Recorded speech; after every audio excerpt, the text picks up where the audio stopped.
My parents never loved me.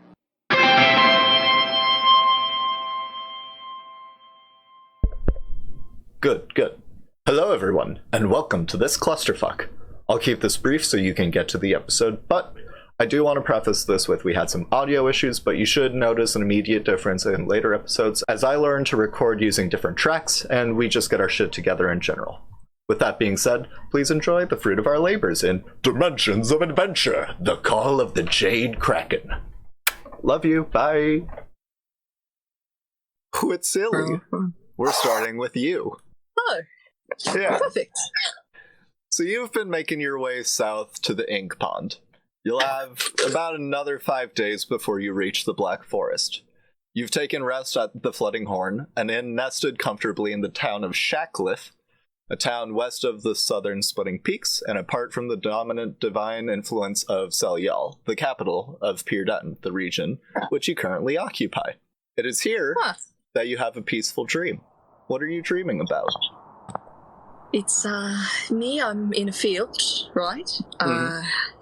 And I'm just sitting there with no worries or anything of the sort. I'm relaxing for once. Yeah.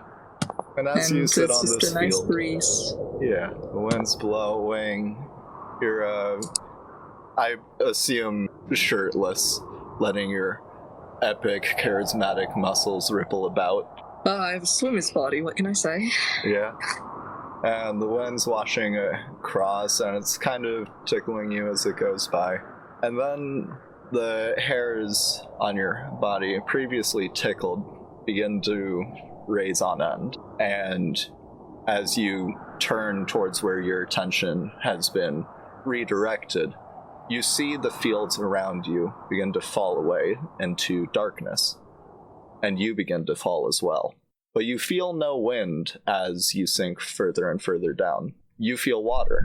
You see around you bubbles rising, and the skeleton of fish and eels swimming towards a cave in the stone wall you now see before you.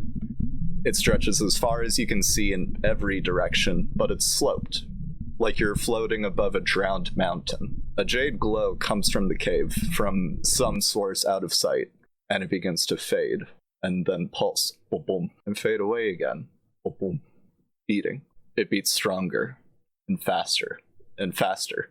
You feel yourself shot up as the space around you fills with a whirlwind of bubbles, and you shoot up to consciousness, heart racing to that same beat as the glow.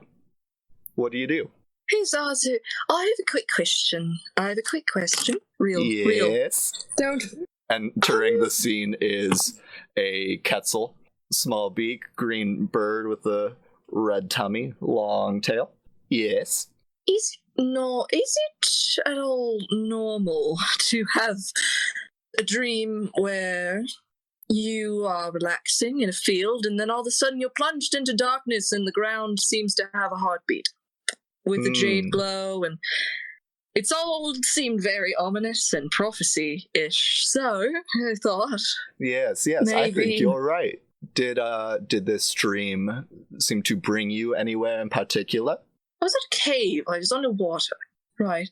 Bad I was underwater. sign. Yes, I'm aware. It's a bad sign. Mm-hmm. I was underwater. Mm-hmm. There was a cave.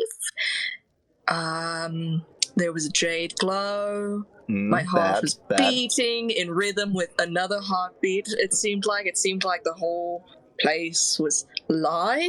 Mm-hmm. Bad. There was nothing there but skeletons, though. Like, they're doing some fish, so, Oh, that's so much better. No. I'm just wondering should I read into this, or should I think you should read into everything you can. But yeah, first, you say that about every... Okay, I don't know why I asked you. It's okay. You need breakfast, is what you need. Come on, get your armor, let's go. Pop, pop. Well, I throw on my armor, trying to squeeze my wings through it, and put on my poncho. Yeah. And scarves before going to get a healthy, nutritious breakfast. It's the most important meal of the day. It truly is, Master.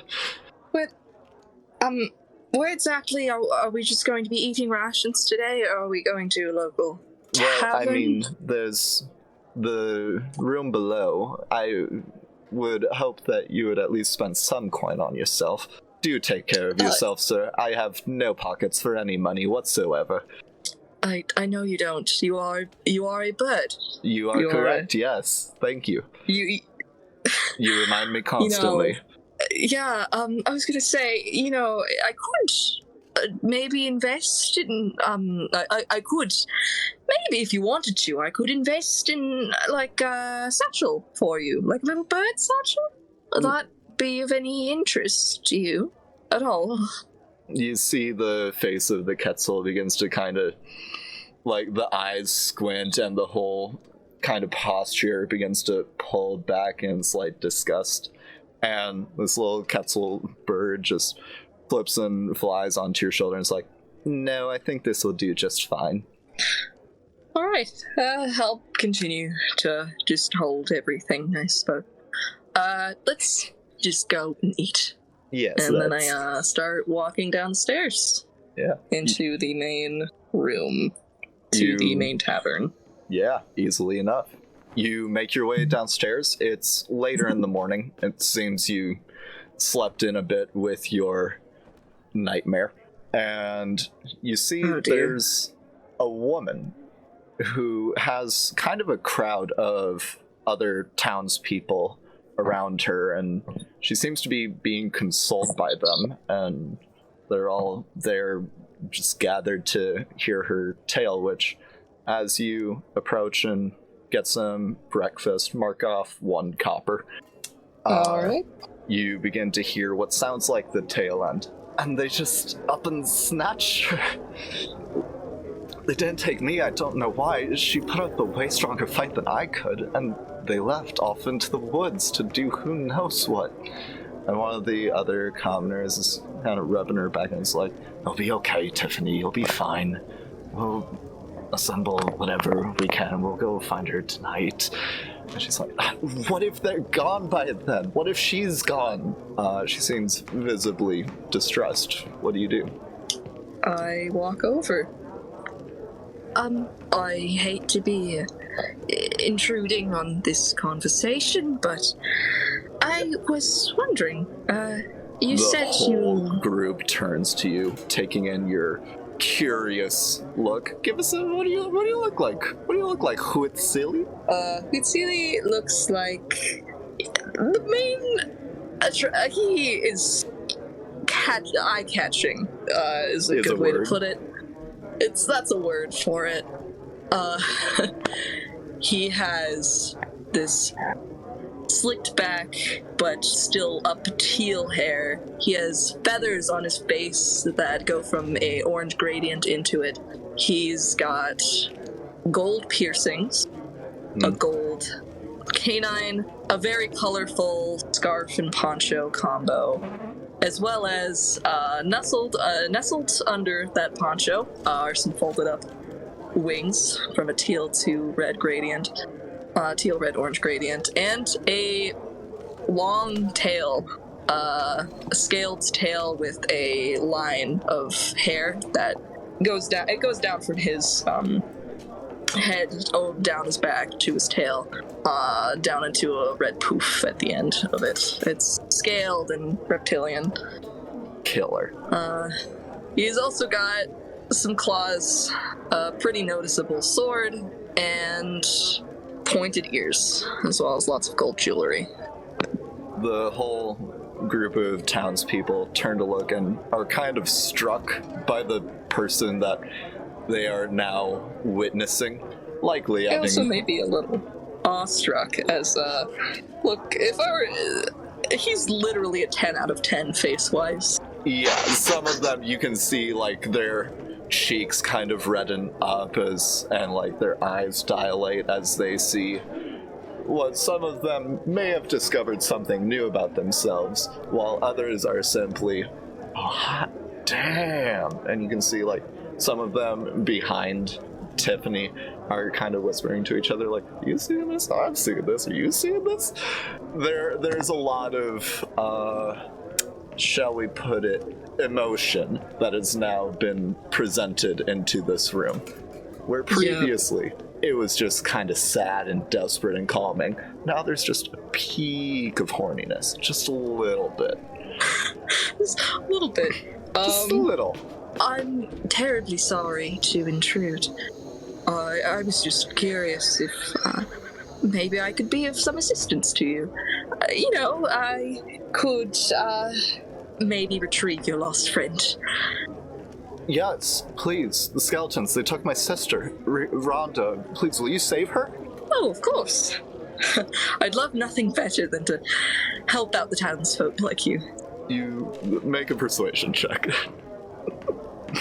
Oh, God, let me get my dice tray out. Low DC, but just to see how much tension you just ease out of this woman. Oh, God, that's, persuasion, right? Yes. It's 21.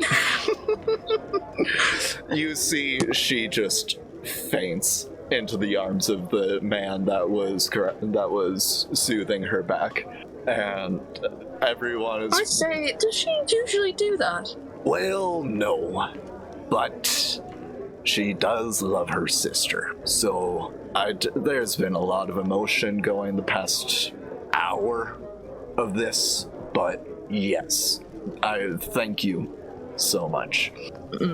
I guess she would have told you this, but sure, since you aren't here for the rest of the story, she lives on a farm to the east. She's like the very last one. She said that the skeletons took her sister further east into the woods, which you would know is going towards the southern splitting peaks. Yes. Anything else? Please, get her to a medic or something. I feel awful. She fainted because of me. I don't want any harm at all. We'll take care of her. Thank you so much. Well, you hear that, Zazu? We've got a mission. Yes. Besides the other mission. Well. It's like a side mission. Yeah. What should we call that? Side mission? That doesn't have... Maybe a side quest. As that you both begin real. to walk out the door. Dusk. You've been sitting in the corner this whole time, and you just saw the direction of your attention leave this tavern. Do you follow? I do, yes. And so you do, without a sound and without a gold paid. I leave a Chris. copper on the table. A copper Each. paid. Yes. You have walked for many days now. You've been helping people along the way. You walk now through what you've learned to be called the Battlelore Woods. It's been a pleasant day of hiking, taking in the wildlife and sights, glimmering pools and high cliffs. You now come across a small clearing. The trees are tangled together and seem to form a small grove. In the center of the grove is a shallow pool of iridescent water, blades of grass peeking through the surface, and the center is a little island of dirt growing a cluster of mushrooms. Rounded pastel pink caps with long lime green stems, and next to the cluster is a squirrel laying flat on its back, and you feel a small scratching on your boot. It is another squirrel. What do you do?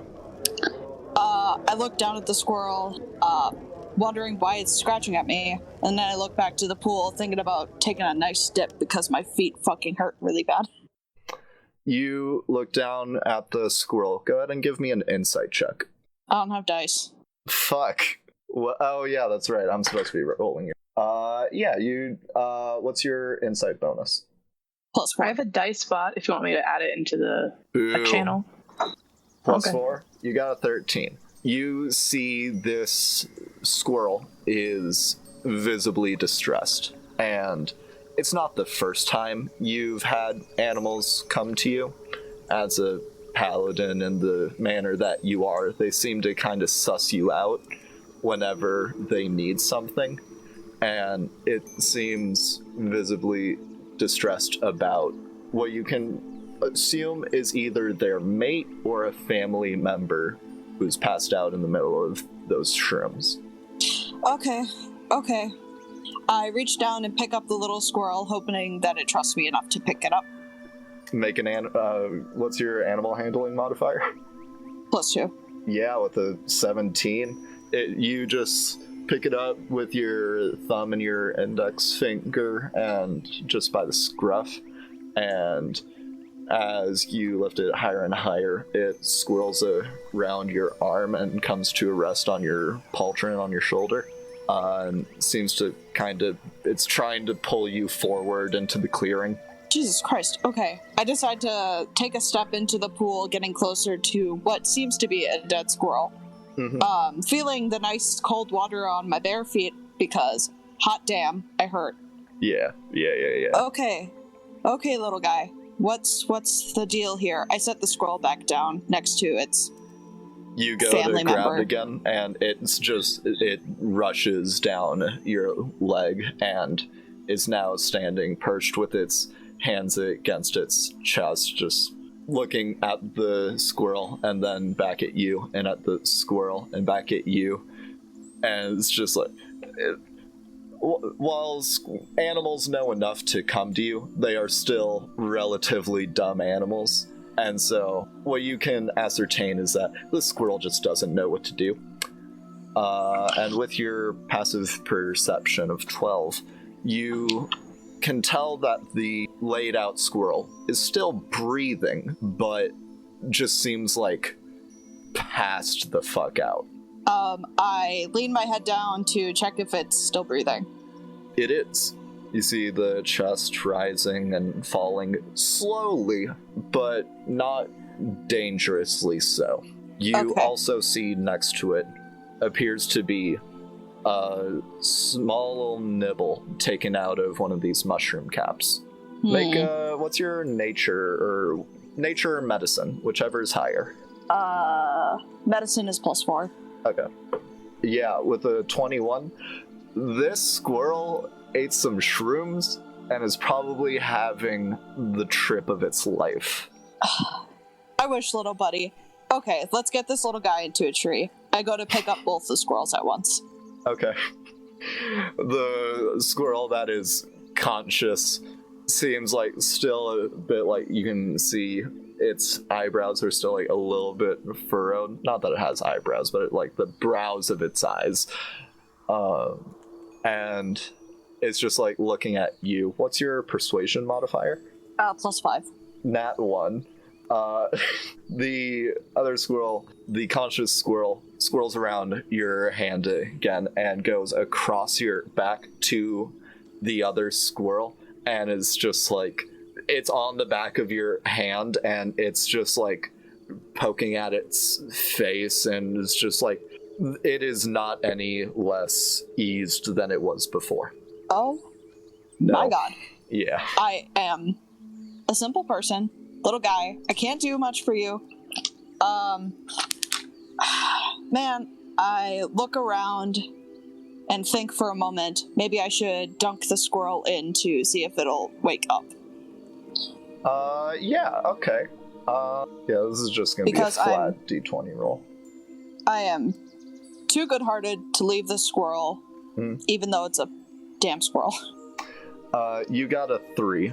So as you dunk the squirrel into the water, you see it begins to like look about a little bit, but then its eyes just begin to slowly close again, and it's back unconscious. Your medicine modifier is +4? Yes. Okay.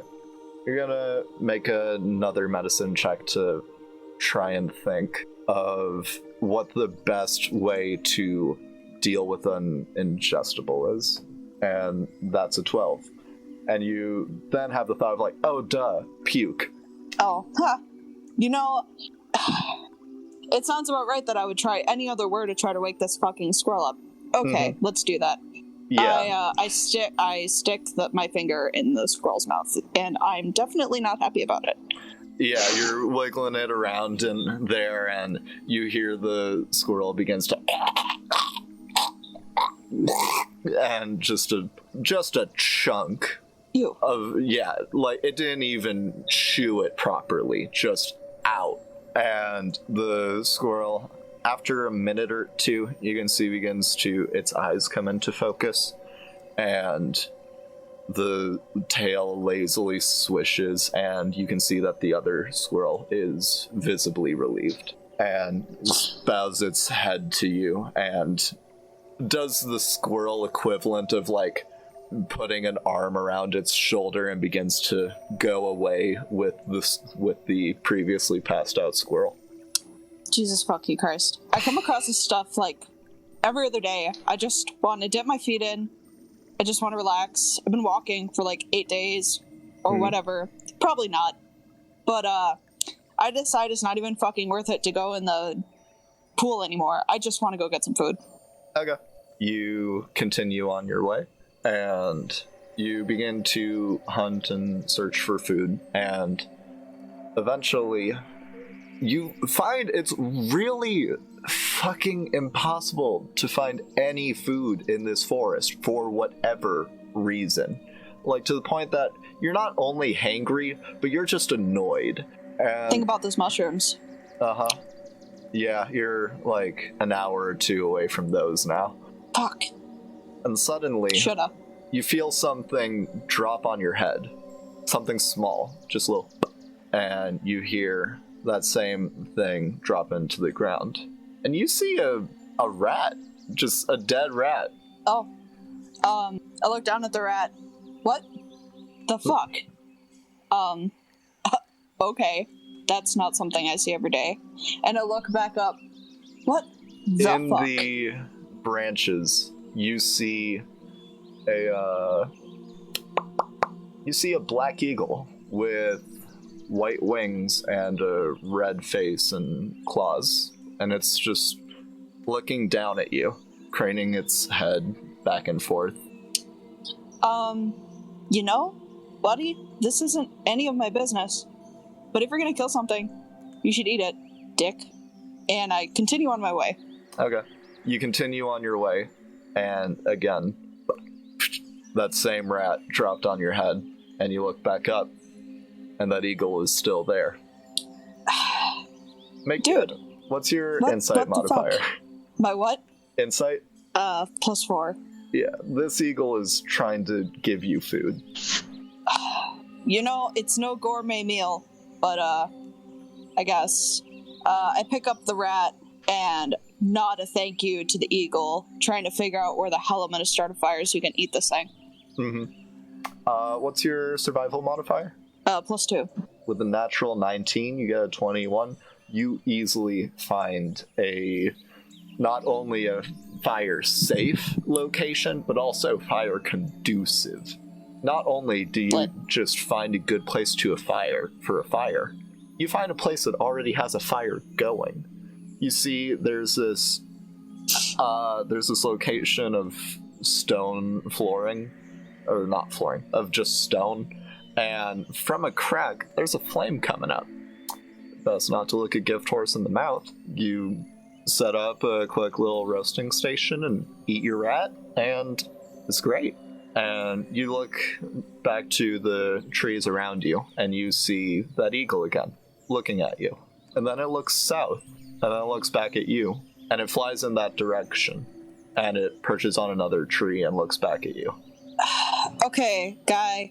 Listen, I appreciate the meal and everything, but I kind of have an agenda. And I can't be going crazy places following fucking birds because I'm a busy person. But, don't talk back to me. Okay. I guess I put the fire out after having my absolutely gourmet Gordon Ramsay meal. Absolutely and go stellar. To follow the bird. Yeah. You begin to make your way towards the bird, and it continues to another branch, and so on as you go. And we'll cut to Nairus. That's me? It is. Hello, sir. You've been tracking a giant badger for 4 days. You've followed it through woods, plains, and more woods. You don't know the name of these woods, but it has tall trees covered in white lichen. You come to a small clearing, and something feels off. Make a survival check at advantage. Alright.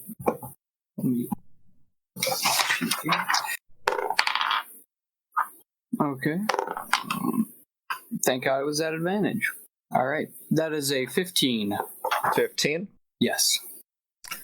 The first thing you notice is some disturbed bushes and blood continuing on the giant badger's path that you've been following. But then you notice to your left, there are these blunt scrapes along the lichen. A 4-digit creature around waist level, the scrapes are. And as you're continuing to look around this scene, you find that there's a human rib bone caught on some of the undergrowth. Skeletons are about. You Suspicious. Yeah. You continue. Yeah, what's up? Do I detect any undead? You detect the presence of them with this, yeah. Wait, actually, like that, these guys are undead. Yes, skeletons don't just move on their own. Unless that is the case, that they are moving on their own, in which case, undead. You continue on tracking the giant badger further, and you come to some thick brush that you hear large, labored breathing behind. What do you do? So, what's the large, labored breathing behind a wall? Some large brush, some large, dense brush. Okay. I take out my my small knife and I carve I poke a little hole through to try and see what the breathing's coming from. If it's from whatever's bleeding around here, I want to see if that's what's breathing. Okay. You make a thin enough portion to where you can see through it, and you see what looks to be a laid down giant badger, the one that you've been tracking for a while. It appears to be curled up, but it doesn't seem to be moving very much. It just seems to be breathing hard. This is all a very peculiar situation. I better, Alright, well, I take my my large hammer, and I assume I can estimate where its body would be through the brush if I were to stop peeking through the hole. Sure, yeah. I'd just like to slam the hammer down on wherever it's laying at. Okay. That will require you to actually jump through the brush, because the brush itself is like, it's a big plant. Like, it's easily occupying a 5-foot space minimum. All right. I'll proceed through with caution until I reach the other side. Okay. You proceed with caution, keeping your wits about you, and you make your way around. And you see the giant badger with nursing a wound on its flank. Actually, its whole flank, because it's just hanging off of its ribs. The flap of skin is oozing out blood from beneath, and it's like it was peeled back like wallpaper. And the giant badger is just looking at you. Make an insight check. All right. That is a good old... I don't have a proficiency, so that's a 4. A 4. The badger seems hostile at the moment. It doesn't seem to be having a good day. But it just has some base survival instinct rolling right now. What do you do? All right, well, it seems ill dealing in the cards has befallen you, poor badger. Well, badger can't be too bad for you. Sounds pretty nice at the moment. I've been tracking you for a while. And I take my hammer and I slam its head right into the ground. All right. You and I are both going to make initiative checks just to see if you take any damage from this encounter. Alrighty. I got a 11. 11? Alright. Badger got a 21. Oh. So we'll just say you take... It doesn't even matter. You nurse a wound for the remainder of the day, but by not this time tonight, by tomorrow you'll be fine, which will be convenient. But so you cave the giant badger's head in, and you now have ample body to deal with. Are you making a meal out of this thing? What are you doing? Well, I'm going to make as much use as I can. That's the order of survival. So I'd like to carve its skin off and then use the flank, all that stuff. Put its bones in a bag and bury them, and then cook what's left of the meat. All right. Go ahead and make a survival check for me for doing all of this jazz. Okie dokie. That's 14. 14. You manage to get a decent amount of its flank, and over the fire that night, you get enough food for 10 rations. And something you notice while you are cutting through its flank and everything, you see in the wound that it was nursing on its side, you see are 5 small puncture wounds in the skin where the tear forms from. And as you're taking it apart and everything, you find the 2 end joints of a human finger, still joined by cartilage, just jammed in the rib meat. Suspicious. Just in the general area, do I detect any undead? Make a perception check. Alright. 1 second. Could I use my Hunter's Bane and make that a survival check to track Fey, Fiend, or Undead? Or would that just still be perception? If you are looking for undead themselves in the vicinity around you, make a perception check. If you're looking for tracks to make this your new quarry, then you can make it a survival check. I'll just do a perception check, because I don't think I'm getting up from here anytime tonight. Oh, well, 3. 3? There are no skeletons around you at the moment. Okay.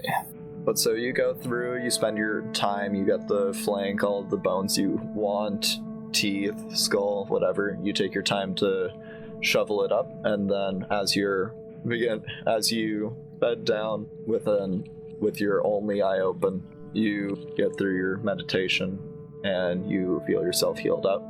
And as you arise, you see before you, because you've just been staring at this patch of grass for like ever, you see the beginning of what you recognize to be the scrapings of bones in the grass that would be skeleton feet. And you see them begin to go off into the distance northward. Okay. I take all the all my equipment, pack it up, and I start tracking them heading north. All right. You make your way north, and that is the end of Neris's story for now, as it immediately picks up with Huitzili, Chris, and Neris arriving in the front of a cave. You see before you, set into the cliff face, is a jade archway that looks like 2 tentacles touching each other. But instead of suction cups, the tentacles have a series of what look to be perfectly smooth rubies reflecting the light. Dear Lord. Oh yeah. This is bad news. Before the archway is like a carved stone step. And as Chris, Huitzili, and Neris, you all step into this clearing, you see each other. Chris, what do you look like? Can I back up from the clearing a little bit, just so as to not reveal myself yet? Not just in case yet. I am a rather tall, rather built tiefling with large horns, and on the horns are dangling dry goods. And I have a rather large tail. It's a pretty intimidating appearance and deep red eyes. Hell yeah. Huitzili, we know what you look like. Neris, what do they see as you begin to back out of the clearing as these 2 people, despite your caution, step out at the exact same time as you? Alright, well, so I'm not super tall, not super large, elf, very, very gray, and I have kind of this odd-looking scale armor and a kind of these weird plaid pants, and I'm wearing large lace-up boots, kinda brown leather. I have one eye. I have a very large eye patch that has a few holes in it, and a large hammer on my side, and a beautiful dark blue cloak. and a very long, wavy, kind of shoulder-length black hair. Hell yeah. I was gonna ask a quick question, Chris. How tall are you? Are you taller than me? I doubt 1 second. I am 7 foot 8 feet with horns. With horns. Okay, so are you being serious? Yes, 7 That is feet a without monster. horns. That's a big with one. horns. That's a big lady. I Big. listen. I look like your typical like mega butch at the moment. Fuck yeah, I love Oh, this you- so much.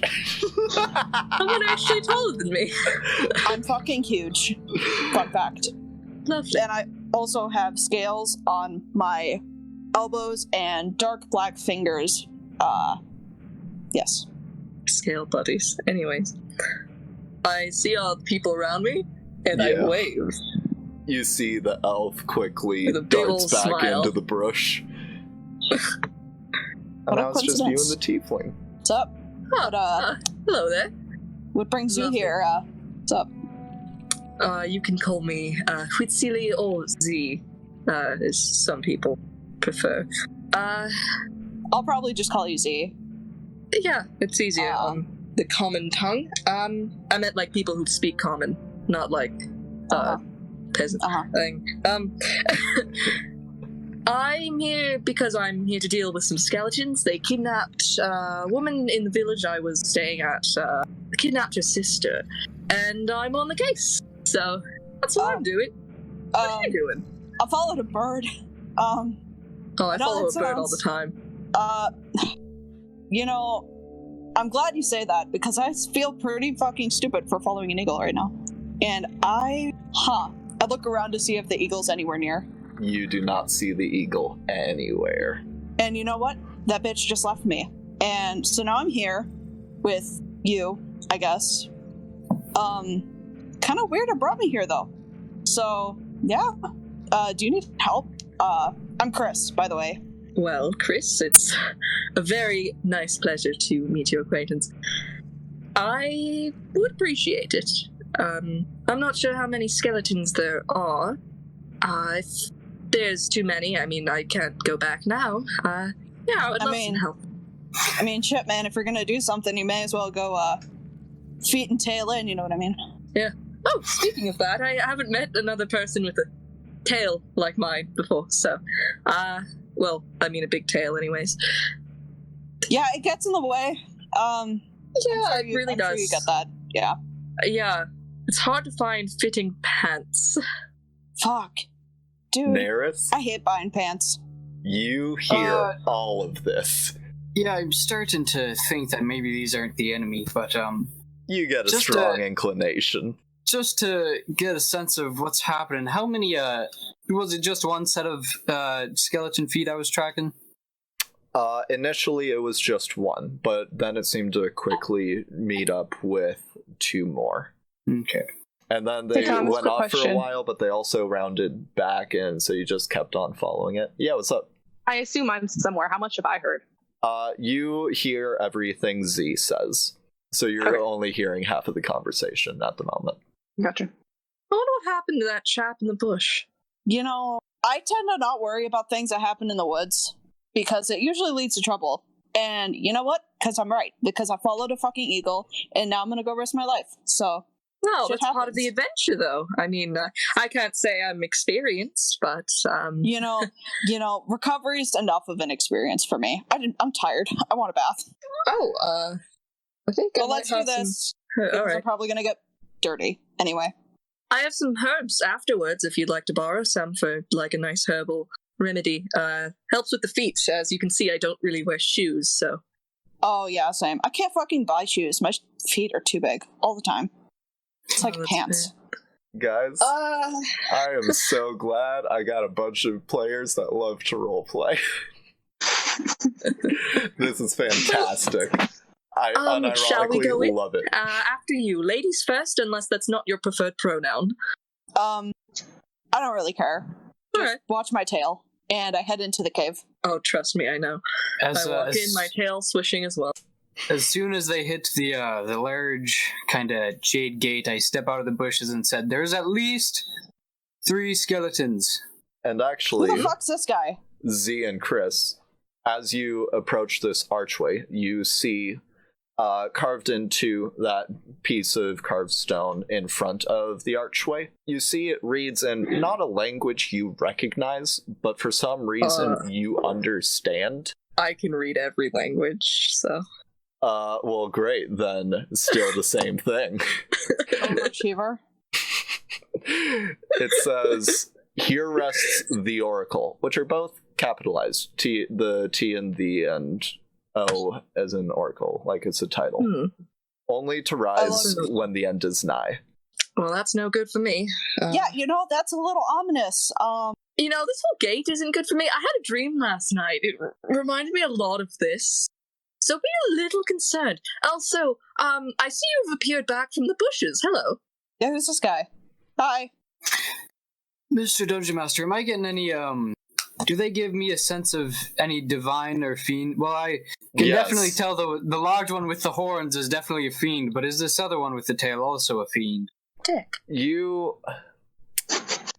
make as part of Hunter's Bane, you get advantage on intelligence checks to recall stuff about celestials and stuff, right? Yeah, make a whatever intelligence check you want. It works. All right, maybe nature. Yeah, sure. All right. Oh, all right. That's a 19 plus 6. Nice. Also, your mic is starting to But so here's what you know. Based off of giving the up-down on these 2 very tall people, the taller of them clearly being a tiefling, the second tallest gives you a bit of pause, because at first you're like, wait, no, they couldn't be this easy. Just meeting a chimera? No, that'd be insane. But then you think harder and it's like, no, not a chimera. Coatl ASMR? That's weird. The tail and the tucked wings that peek out from the bottom of the poncho, with the coloration and everything, it's very distinct of that specific type of celestial. I give a sniff to the air and, well, you 2 seem to be very interesting people. So I'm assuming you're going to fight the skeletons that are in there, eh? I think so. I did take a job. I'm not getting paid, so I don't know if it'd be a job. You're not getting paid? Why the fuck did you do that? Because Did it you was ask? the right thing to do. I asked if she needed any help. And if you want to buy decent pants for your huge ass tail, you should probably get paid for some of this. I already have money. I have 89 gold pieces on me right now, correctly. You shouldn't tell a stranger that. Neros. I'm not exactly experienced in this stuff. I'm sorry. I don't leave home much. I mean, buddy, I live in the woods, so I feel ya. As but they don't do that. bicker, you smelled their hole just before, but then you also caught the hint of Fae. And as you're just thinking, the wind picks up from the woods coming towards this cave entrance, towards you, and actually up your nose. And you get the strong smell of some kind of elf hanging out in the woods nearby. Oi! I just kind of turned my back to these 2 and I yell into the woods. He said, if you're trying to hide, you'd better try and hide your scent better next time. I can smell you from here. Dusk, you hear this. I don't respond. Where the fuck are all these people coming from? Yeah, I don't know either. I thought I would be alone out here, but apparently not. You 2 just see Neris shouting out the woods. Sir, what are you doing, if I might ask? Well, it seems if you intended to come here alone, you did a pretty bad job at it. I just followed a bird. I don't know what's happening. I mean, I didn't intend to come here alone. I just happened to. I thought I would be, though. That it's the woods in the middle of it with undead. Because there's some sort of... If I had to guess, maybe, I would say an elf. Out in these woods, pretty close. And I kind of point to the trail. Zazu, would you mind checking it out? Yes, of course. And this Quetzal that's been perching on Huitzili's shoulder for some time flies up, the tail flowing ever so gracefully behind it, and begins to look around. Give me a perception check from Zazu. All right. We're sticking with that, huh? Yeah. Okay. Copyrighted material, am I right? No, it's fine. It's just a name. No, nothing. It is literally just a name. It's whatever. All right. Mm-hmm. Oh, god damn it. Okay. Perception or investigation was it? Either. Okay, well, perception's better, so that's a 9? 9? Okay. A 9. As Zazu flies up and begins to look around, he comes back and perches on your shoulder and just says, "I'm afraid I didn't see anyone, so I'm horribly sorry." And as he says that, a great billowing wind busts out, and Dusk, you feel your whole cloak is just completely furling around you. And you see the trees and bushes bend away, and you see before you whatever Dusk looks like. Hey, Dusk, describe yourself. Rude. He is I guess not as tall, but tallish, 6 foot elf. High bar. Looks like yeah, high bar. He looks a mess. He's wearing just like shitty looking leather armor and clothes. The only nice looking clothing on him is his shiny black cloak. He has leather fingerless gloves. His hood is up, but he has green eyes and very long black hair that is usually in a ponytail. You guys see this person, and this person, you see 3 people looking at you. 3 people and a bird. In the silence, I lean over to Z. This guy looks like the living version of a hangover. Just saying. Oh, I wouldn't know what that feels like, sir. The trees on the brush, by the way. I'm just gonna agree. I'm gonna agree and say that you're right. Thank you. The trees on the bushes, by the way, are still like constantly being billowed out. Like the focus is constantly being put on this man right here. It is the wind doing this, right? Yep. Jesus Christ. It's fucking windy. I'm just gonna I'm used to this. I was raised in a place with walk out of the quite a lot of the clearing. I walk towards I wave at Dusk. I'm just glaring at the unnamed elf. So is that the elf you were smelling earlier? I guarantee it is. Surprise, it's a shadow clown. There's actually a secret one. Nah, this is it. I vanish. Hello there. So are you gonna help with the skeletons, or what are you doing out here?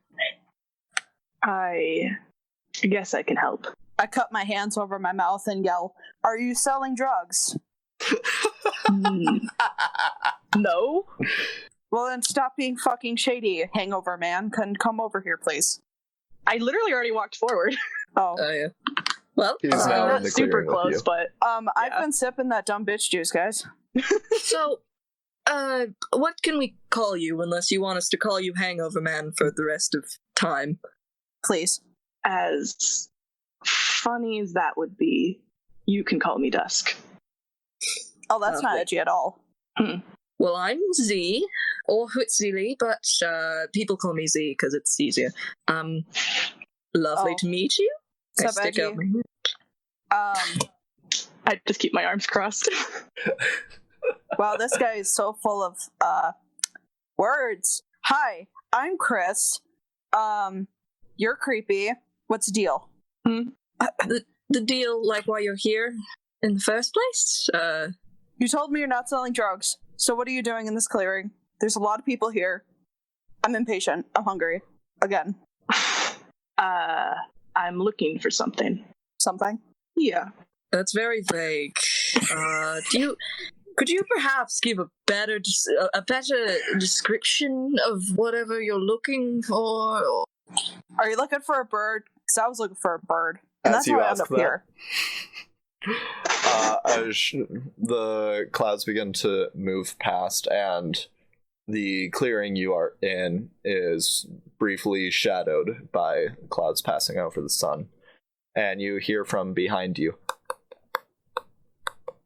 and you turn to see what appear to be 3 skeletons, which I will now describe. You see a draconic skeleton wielding a large axe and wearing a long black vest and leather-studded bracers. Second appears to be a humanoid skeleton wielding a pink-bladed sword and a shield in minimal breastplate armor with a pink and blue capelet. And the third, you can't see the skull because of the wide-brimmed pointed green hat, but you do see goat horns poking through in a similar green cloak and a long bright pink scarf. And the one with the axe is charging at you. Everybody roll initiative. Can do. Oh fuck, they got good. Does it beat a 22? No. Does it beat a 9? Alright, well, here's how we're gonna do initiative for my own sanity. The way that we're gonna do it is, when I'm ready for it, we're gonna go down in the call order, and once I'm done with the first persons, then we'll go on a second, and so on and so on. Alright. So, Casey. I don't have dice. Oh fuck, that's right. What's your initiative? -2. Alright, cool, you got it too. Yay. Yeah, it was a bad roll. Dusk. 24. Z. I got a 22. Cool. And Neris. I got a 9. So, Dusk. It's very convenient, actually, because as this one with the axe charges, you're just looking straight at them. So, you see them coming first, and you get to act first. So, what do you do? How far away is the woods or anything to hide behind? They're about 10 feet back. Then I would like to run there and hide. Okay. Make a stealth check. 28. Yeah. And then I would like to draw my bow and shoot the one charging. All right, go for it. And I am hidden. Yes, you are. So you have advantage. So I get the advantage. 16 plus, what is my attack? 23? 23? Yeah, that'll hit. Fuck yeah. Of course. Like, where's my sneak attack right now? I forgot to check. 2d6. No, a 23 doesn't 2d6? hit, I'm sorry. 2d6 and a d8 for my bow. That is 12 plus 5. 17 damage? 17? Yes. All right. You retreat and duck behind a bush, and by now the winds have died down for some reason. Who knows? And so you quickly dart through, and you find a opening between 2 bushes, and you release, and the arrow you all see sails through the air, not even whistling, and it just smacks this skeleton in the sternum, who seems to still alive, but it just reels back and shouts with guttural rage despite it not having guts. Yeah. Good shit. Oh, dear Lord. Action, bonus action, movement, I think you're good, yeah? Uh-huh. Alright, cool. Next up, Z. What is poppin', my dude? I run up immediately with my sword. Hell yeah. And I try to slash at this so which one was the one that was already hit? It's the one in the middle charging, right? It's the one with the axe, yeah, it's the one closest to you. I will go right up to him, and I'm gonna go and give a good smack. Alright, do it. Does Zazu go on my turn, by the way? Sure, yeah. Okay, I'm probably gonna have to think about those sidekick rules in a bit more detail moving forward. Okay, so that's a 25. I mean, yeah. Roll damage. Alright.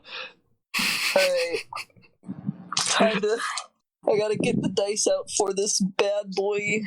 Alright. Yeah, boy. So that is 8 damage with my sword, and then 5 damage with the thunder damage. that it has, the lightning damage. Yeah. Is it lightning or thunder? I forget. I have it written down. Or do you get to pick each time? No, it's one of them. It is one of them. I'm sorry. It's thunder. I'm just trying to find out. I'm just trying to find where I put the. You're good, man. Here it is. It does thunder damage. All right, cool. So, please describe your sword in great detail for all of us. All right. My As sword. you draw this, insert sword here. I draw my sword, and it is a beautiful sword. It has a strange asymmetrical golden blade with, and the hilt, it appears to be that the hilt and handle are all a snake or quaddle, where the sword would be the tongue. In the quaddle's tail is wrapped around a ruby, and there's a kind of guard on the sword made out of the wing, as well as some feathers tied to it for decoration. And as I swing at the skeleton, you can just hear and feel through your feet the roaring of thunder. As the sword connects, you feel the ground around you reverberate as the skeleton completely explodes apart. Axe completely sailing and lodging itself in a nearby tree. That skeleton's dead. Jesus and now it's the fucking skeletons. The one with the shield and a sword takes a knee in front of the one with the hat, and the one with the hat casts at let's roll for this. In the call order at dusk, and dusk is hidden, so I guess dusk doesn't count. So that would be. I mean, I broke stealth to shoot. Yeah, that's fair. So yeah, you're visible enough. Still got half cover from. Half cover from the bush. So you have, I think, a +2 to AC. You hear these screaming bolts of energy launch towards Z and Dusk. I'm just going to make an attack roll for each. So this is for Dusk. No. This is for Z. No. So, for you, Dusk, this bolt of radiant green energy comes screaming towards you and just hits a bush. And you see the bush is throttled and is pushed out by its roots into a tree behind it that you narrowly dodge past. Z, this bolt of energy comes at you and you just slap it aside with your sword. Hot diggity shit. Fucking get out of here. Yeah. Leave. Know your place. Trash. Sorry. Neris. What's poppin'? So there's 2 skeletons left and 1 spellcaster? There are indeed, yes. I guess I'm going to kind of whip out the good old hammer and try and hit this one right in his head. Okay. As you move forward, the one with the sword and shield turns to your approach, and as you come in swinging, it goes to stab you in the gut. That will hit. This is why I put your guys' AC and passive perception as your names, so that I can easily just say what does or doesn't happen. Let me tell you, you probably won't have to worry about us seeing anything anytime soon. You take 5 points of piercing damage, and you are, as it stabs into you, you cannot move further forward to attack the mage, so you have to attack the shieldsman if you want to attack anyone. Alright, I'll continue my swing onto this guy's legs. Alright, make an attack roll. Do it. Fuck him up. Give him hell. Alright, that's a 13. 13. As you go to swing the hammer down into it, you see the skeleton shifts the shield to the side, and the hammer clang smacks into the shield with a resounding clang, and you hear that sound echo further down the cave. Chris, what's poppin'?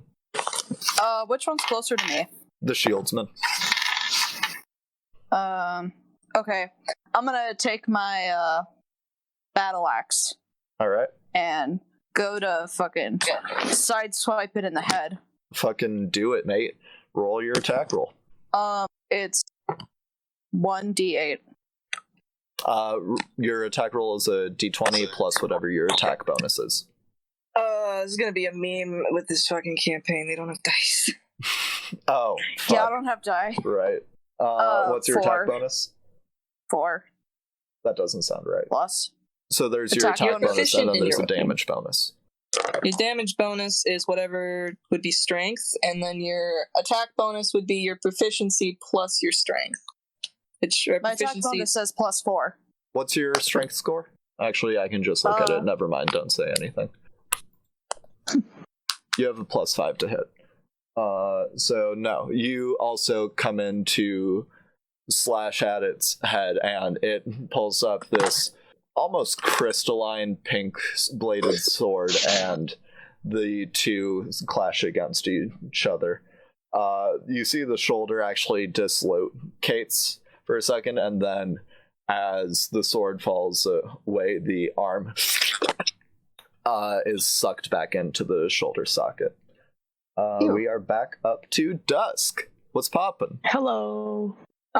So there's a mage and a shield bearer. There is indeed, yes. Who is within 5 feet of one of those? Neris and Chris are both within 5 feet of the shieldsman. Not the mage? Nope. Then I will shoot the shield bearer. Alrighty, do it. 15? 15 just misses.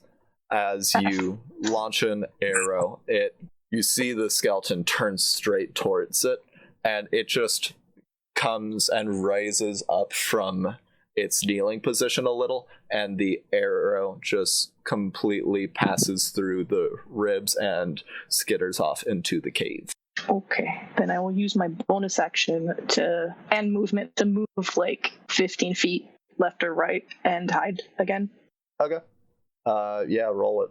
Blaze it. Another 28. Cool. Z. So would I get an attack of opportunity taken against me if I ran to the mage? At the moment, you don't think so. Cool, I run up and smack the mage in the face. Alright, you I am going bolt to attempt to around cut its head off. Neris, and you go behind the mage and attack it. Go for it. Do you mind if I use Zazu? Can have the help action as a bonus action on his turn, and since he has my initiative. Yes. Zazu is your Tight. familiar. Zazu can help you. Tight. Advantage. I'm gonna have him tell me the correct moment to strike. Yeah, Zazu is just on your on your shoulder. Duck in, wait for it, strike. Okay. I really needed that because one of my rolls was a 2, but the other one, because of Zazu, thank you, sir, is a 17. Yeah, that'll hit. Roll damage. Oh, thank God. Alright. Ooh, my damage was pretty good this time around. So, the first one, the slash does a 11. Does 11 damage. And the thunder does 5. Great. As, again, you slash across, those who are nearby, you see as the golden sword arcs across the sun from this angle, barely glimmering off of it, some reflection off of some trees somewhere. You see at the tip these small little explosions leading up into the slash, and Z just completely completely slashes through the back of this skeleton, ruining the cloak, and you hear the cracking as each single rib is shattered. And the mage falls, the skull onto the floor, and the hat slowly floats down. And that's the skeleton's turn. And the shield bearer is going to attack Neris. Okay. That doesn't do it. It goes to slash at you with its sword, and you easily parry with the pole of your large hammer. And it's now your turn. Ho. Fuck it up. That was dick. I take my hammer, I just kind of do a full kind of sledgehammer drop on it right through the middle of him. Alright, go for it. Does a 16 hit? It just does. Kill it in one hit. Okay. Yeah, so that is 12 damage. I 12? guess you could say you're killing it. Okay, yeah. As you bring down the sledgehammer, as you bring down your hammer, it goes to bring up its sword, and the hammerhead just completely shatters through it, carves into the. Why am I saying carved with a bludgeoning weapon? Ugh. Smashes the fuck out of the skull, and completely. If this skeleton was still alive, you give it scoliosis by just compressing its spine. Ow. And the 3 skeletons are dead. Hooray, you did it. Yeah, it helped. Yeah. You certainly did. Yay. It helped a lot. I provided a lot of Appreciate it. emotional support, I think. Yes. You are a very necessary part of the team. So I pat your shoulder. I look over at Neris and see his wound. Dude, you okay? Yeah, I'll be fine. This stuff happens all the time. Not skeletons, but wounds happen all the time. Alright. And we thought Dusk was the emo one. I'm waiting a little bit to see if anything else comes out before returning to the clearing. Yeah, Okay, what are the rest of you doing? So, weren't we supposed to get somebody? Yes, there's someone who was kidnapped by the skeletons, and I'm here to get them, so we should do that. Yeah, we should probably go in the cave. I start walking. Alright, Right see. on. Follow. Except I pause for a quick moment, being like, this looks very suspicious. With some things that I know, but, it's whatever. We'll just go down, it'll be fine. In and out. Nothing risked is nothing learned, good sir. Onward! You're just saying, alright. Usually you're I the will warrior follow. one, whatever. I walk in. I'm gonna keep an eye out for anything weird. Alright, you keep an eye follow out for Z. anything weird. Yeah, you follow Z. Neris, what are you doing? I try and be at the very back of the party. You do that. Dusk, you give a look around, and the wind blows calmly. You don't hear anything, you just hear the chitter of wildlife around, just doing as they do. I meant like I'm following into the cave and keeping an eye out. Oh, cool. Then yeah, you turn and lead your way into the cave. And as you guys enter in, you see now this first room. The side walls are completely jade. They're letting off this greenish glow completely across the room. On these walls is a design carved into them of what looks to be, for those who know of it, which would be Neris and Dusk. Roll what intelligence proficiencies you got? Nature. Intelligence? Yeah, I know. It's a sore spot for you. Investigation. Yeah, just roll an intelligence check. I guess I'm burning here. Oh, okay. I got a natural 1 minus 1 for a 0. Yeah, you, unless there's something I'm forgetting from previous games with Dusk, you don't recognize, Z would also recognize what this is. You see, carved in appears to be the design of the planar system, in the process of being enveloped by some old god. A massive tentacles, teeth, and red eyes. Yes. How many of these red eyes? Are there many of them? A vast amount, an almost unquantifiable amount. Yes. The Z back is of the- visibly concerned. Yeah, you should be. The back wall, however, appears to be completely fine, except that it's covered in oil slick, and you see that there's an open archway 10 feet up in the wall. It looks to lead to some kind of hall. What do you guys do? We should continue, but keep your eye out. Anything at all. This place is not exactly the sacred. So you seem a little more concerned about this than I am, and now I'm kind of concerned that I'm not concerned. What was that dream you had that you were mentioning earlier? Oh, I was, I was in a field, and then I was dragged underwater, where I saw a cave with Jade. It was glowing jade, and, its heart was beating, and it started beating in tune with mine, and, there was skeletons everywhere. You know, as we continue into consciousness, hard to remember certain details.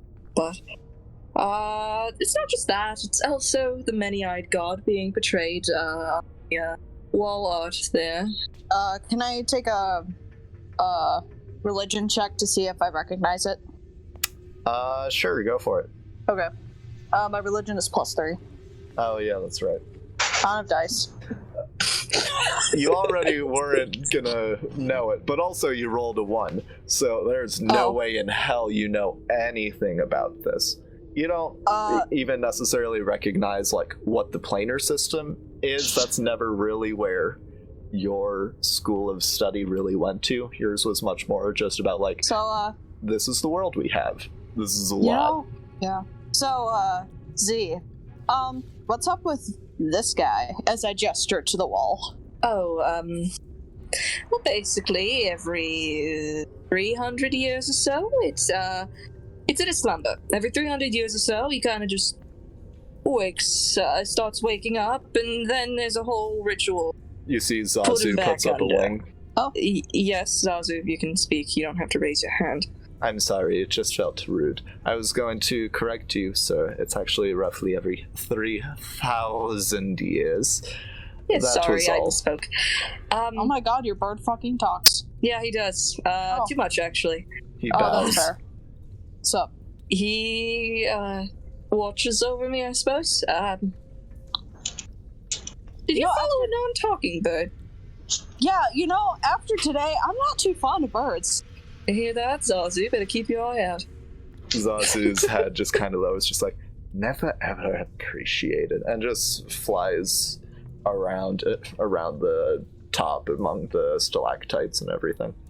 Roughly every 3,000 years, it comes back up. There's a whole ritual involving 4 elements to put it back to sleep, and that's, That's you know, the main gist. This whole thing is kind of creepy as it is, but, just to ease my conscience, when's the last time that happened? You know. Approximately 3,000 years ago. Oh, that's lovely. Okay, we should move on. Yeah. Indeed. That might be why it may or may not be why I exist, and whatever. Thomas. Yes. While they're talking, I've just been poking around the room and looking at the oily wall. Sure, you've been checking the perimeter of everything, and there are no cracks in the jade walls at all. You give a look to the oil slick wall, and it just seems to, you know, those like waterfall walls where there's a wall there, but it's also just got a waterfall there for no apparent reason. This is oil on a wall. Like, you can poke your finger through and the oil flows around it. Stinks a little bit, but otherwise it's just like, it's too slippery to get a grip on. Creepy. What are you doing over there? What? Proceeding further. Yeah, what are you doing over there? Exactly. I'm not allowed to look at the room. No, you can. I'm just curious. I'm looking at the room. Big as always. All right. Well, there's more rooms to look at as we go down to save someone who is... Might I remind you, there was a woman who was kidnapped in here. We should probably haste a bit. And the entrance is 10 feet up the wall. I assume even, like, I know with my sick climbing skills I can't get up there. Oh, absolutely not. You would not be able to climb Someone this. give me a rope. So, wait, no, I have one. I can find a rock up there. One second. You said it's 10 feet? Yes. Take my poncho off. Here, could someone hold this? I got you. And I grab this poncho. And I flap my large wings out, and I just fly up there real quick. As you flap your wings, as soon as you lift off of the ground, you feel yourself hit a force field above you, and take 3 points of damage. Boom. Oh god, really? Right now? Oh yeah, you hear the siren as well. What the fuck? It's not even a Wednesday. It's Yeah, no, it was happening earlier today, today too. Tornado sirens. There's an I think actual they're just tornado. late. I think they're like, wow, we haven't done it for like a month. So Yeah, I do didn't it hear right it now. yesterday. I can't hear it over you guys' calls, so I don't know if it's really picking up. Anyways, I guess it'll I be can't fine. tell if I hear it Anyways, outside. how much damage do I take? 3. As just Oh your wow, 3. Yeah, it's just like you rammed your head straight into like the roof of a car. It's a bad time, and you are put back on the floor. Fuck. Oh, that's no good. I flip my wings back and put the poncho back over my beautiful gold breastplate with carvings in it. How many fucking birds am I gonna meet today? I'm not exactly a bird. You got wings, dude. I also have a weird snake tail. It's complicated. A million crows come flying out of the hallway. No, they don't. My biggest nightmare. Alright, so, that's Yeah, not here's going to work. Here's your poncho back. Okay. Thank you for the poncho, by the way. For holding that. That's very nice. We need to find a way up. That isn't flying, apparently. It doesn't seem like we'd be able to climb either, as, we'd probably hit the wall. Yeah, I mean, I could probably hoist myself up there, but I don't want a concussion today. I'm going to pick up a rock and throw it upwards. You throw it up, and it lands in the hallway. Is it just me? Is it living things, Zazu? Do you want to go up there? Zazu is flying around in the stalactites. He doesn't seem to be affected at all. Oh, I don't like you. What do Zazu. you mean? Yeah. It might Zazu, be a could you- presence. Could you please, let down a rope and be useful? He comes down to your shoulder. I'm sorry, sir. I try my very hardest. Sure, I will try to fly a rope up to that hallway. Give me an end. You don't have to be so formal about it. It's not like we're at home. How's a bird supposed to tie a rope? That With his is beak. also a wonderful question. Well, with his... Fine, I'll tie a loop. Not tie to a knot around, and so there's like a loop. And you hang this on something. Alright? Okay. He takes the end of the rope in his claws, and he flies up into the hall, and he looks around, and you hear echoing through, I don't see anything to hang it on. What It is very sheer. Well, I Get might back have down a here. Very friend who's well, quite sir. tall. I can go see if she's still outside. Your friend? Sure. Alright. Zazu, Where are if you- all these fucking people coming from? I don't know, out of the woodwork. Zazu, Well, if you she's could not exactly a person. She's very large, though. Is it a bird? No. Oh, thank God. Speaking of birds, Zazu, I swear to God.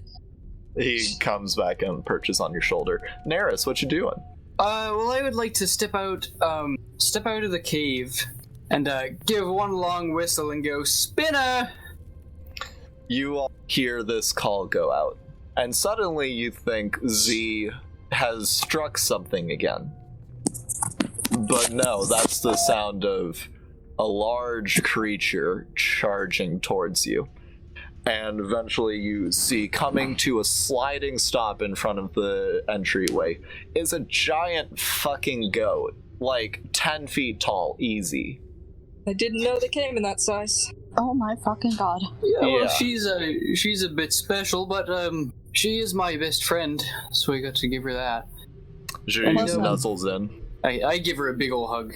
Listen, there's a thing called special, and there's a thing called that's a big fucking goat. Yeah. Okay. Well, now, so Spinner, what I'm going to need you to do is, I'm going to need to climb onto your back using the saddle, and then I'm going to need to climb off you into a little hallway, and I might need my I wouldn't call them friend, my Acquaintance. teammates. Ouch. We've known him for 5 minutes. I don't think we're that close yet. No, So but come it on, still we're hurts to going hear it. Oh, that's fair. It does. The giant goat walks through, barely squeezing into the archway, and now stands in this chamber with you. The haunches get stuck in there for a little bit, but it gives it a wiggle, and it's inside.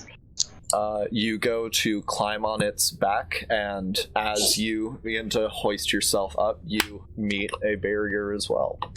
And you take 2 points of damage. Well, isn't this wonderful? Well, there's probably something around here that could... Is it something with the wall? Was there anything with the wall that you found that you were investigating? The grease wall? Dust, give me an investigation check. Oh, with my lovely intelligence score, sure. I could also go over and... 7. No, sorry, a 9. It's a +1 for investigation. Yeah, no, I mean, it's literally like you're not feeling any air passages or anything. There doesn't seem to be any secret walls or anything to interact with the Jade. It's just, this is the room, and that's just a hallway 10 feet off the floor. I would like to do an investigation check. I'd like to walk. I want to give a once around the room. I want to give a couple walks around the room and investigate to try to find anything. Yeah, do it. Okay. What's my investigation? Okay, so that is a 18. Yeah, same thing. You go through, you're feeling along grooves and everything. Nothing's pressing in, nothing's seems interactable. It's just an oil slick wall with an archway 10 feet up. Wait a second, oil's flammable. Sure, How high can I jump? Not 10 feet. Well, yeah, I know, but I'm 6 feet tall, and if I reach my arms up, can I jump and grab the ledge? We're all tall, and then there's... I mean, it's all oil. Make an athletics check. Cool. My forte. 2. You launch yourself up as best you can, and you slap it against the wall, and you're just like, you're a foot shy. I'm gonna reach my arm up, given the fact that I'm, 7 feet tall. Yeah. Yeah, and I'm just gonna see if my hand hits the barrier or if I go through. You reach your hand up, and it seems like it would be in line with the corner of the floor for the hallway. Like, as you reach your tiptoes up to try and reach your fingers over it, you find you meet some force. Do you think maybe it's the whole thing, or is it just a bridge, like an invisible? I try to go to one side of the room and go up. Okay. You try and find ghost stairs by picking your knees up and walking around, and nothing. Well, not just that. I also want to know. I want to see if the entire ceiling is covered with this invisible force. If there's any. You try and jump around, and you're not hitting force fields anymore, but it's kind of like you're hitting into a cushion. Like, you're not taking damage, but there is still force there. It seems that when you go high without the intent to go through, it doesn't react as hard, but you can still feel the presence there. I got a question. Yes. I can see through my familiar, right? Yes. Okay, I would like to pull out my familiar and put it up there so I can see what's up there. Okay, please describe your familiar for us. My familiar is a large English rabbit, but instead of having a regular fur pattern, it's just a swirling galaxy with stars. Ooh. And what is this bunny's name? Celeste. I fucking love it. Okay. So you give the bunny a little kiss, you put it up there, and you begin to look through its eyes, and you see around you, you see down at yourselves like you're looking through a drone. And then it turns around and is looking around, and it appears that the hall goes on for about 20 feet before it seems to meet another glowing jade hallway. But otherwise, you don't pick up any other information. I really didn't think this was going to be that hard. I'm going to be real with you. Is there anything on the other walls? I thought we were just going to be able to climb up. I try to... Okay. What would happen if I lit the grease on fire? Would you like to light the grease on fire? Yes. Okay. You take your tinderbox and you make a little flame, and you get started, and the whole wall begins to... The flame spreads very quickly, and then just as quickly, you see the grease begins to ooze out of the wall like pores. This is a sweating wall, yo. This was productive. I don't know, I'm gonna be honest, I thought maybe lighting it on fire would work, but I'm like, oh, that'd probably be a The rest of you... bad idea, but, you know... The rest of you, I need to make Constitution saving throws. Cool. Oh, okay. As it suddenly becomes difficult to breathe. Wait, you lit the wall on fire? Yeah. I couldn't think of anything else, okay? And it's grease, and I'm like, oh, well, there's like a Four Elements theme in the... With the fucking many-eyed god, and whatever. Zazu is my fucking familiar still up there? Yes. Oh, how far can it go until I can't say anymore? It can go, I believe, a mile before you can stop giving it commands, but once you are in it, I think you can just be in it forever. It's just that once it reaches that mile, it can't hear you anymore. Oh, okay. So you could have it go down this corridor if you like. Yeah, that's what I was thinking. I'm gonna have it go and try to find that person. Okay. You feel the vision begin to bob and go on forward. What did everyone get on their Constitution saves? Oh, right, Chris, I need to roll for you. 15, good for you. Chris, you fail.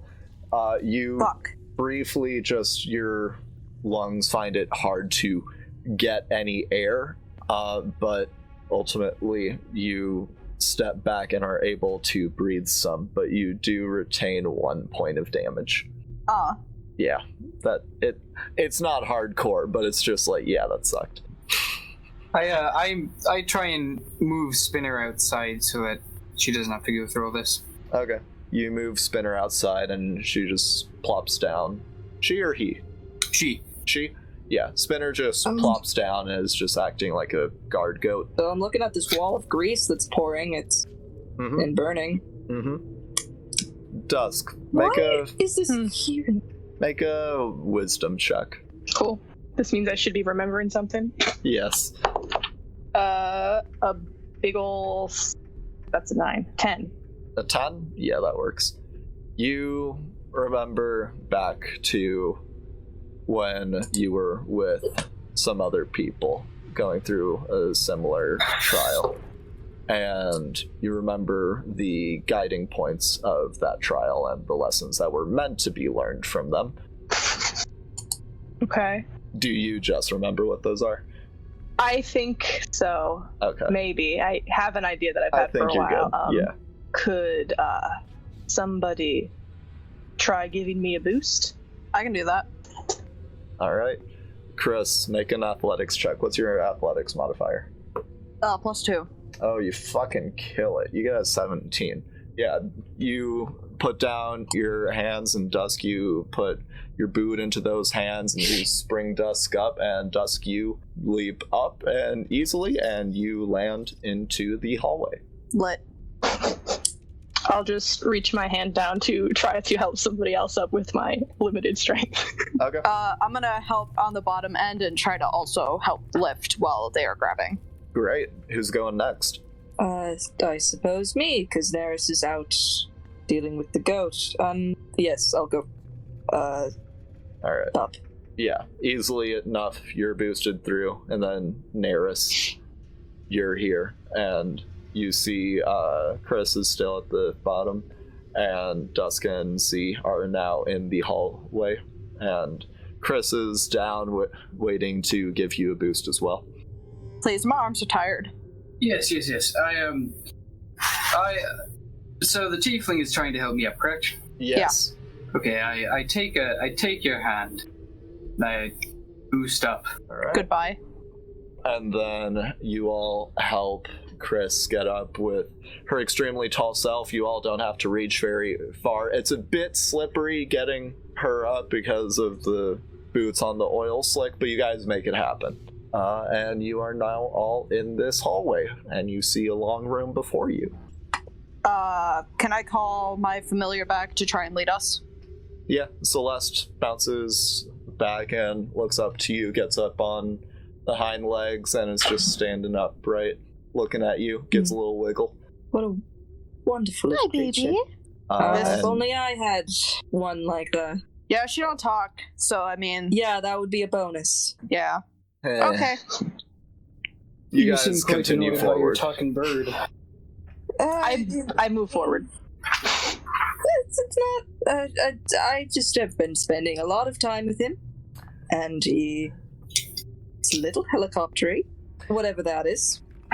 You guys It's a move little forward. I Whatever a left helicopter may be. Yeah, Dusky, It's you're the doing first that. to see everything new in this room. You find a 30-foot wide room, and it's at least 80 feet long. It has similar jade walls to the previous room, but the carvings immediately next to you detail what look like 9 orbs held in 9 elvish coffins. What do you do? What? Look Make a- around? Okay. Alright. What are you looking at? Are you looking more at the walls, the floor in front of you? What are you doing? Ceiling, back wall, what's up?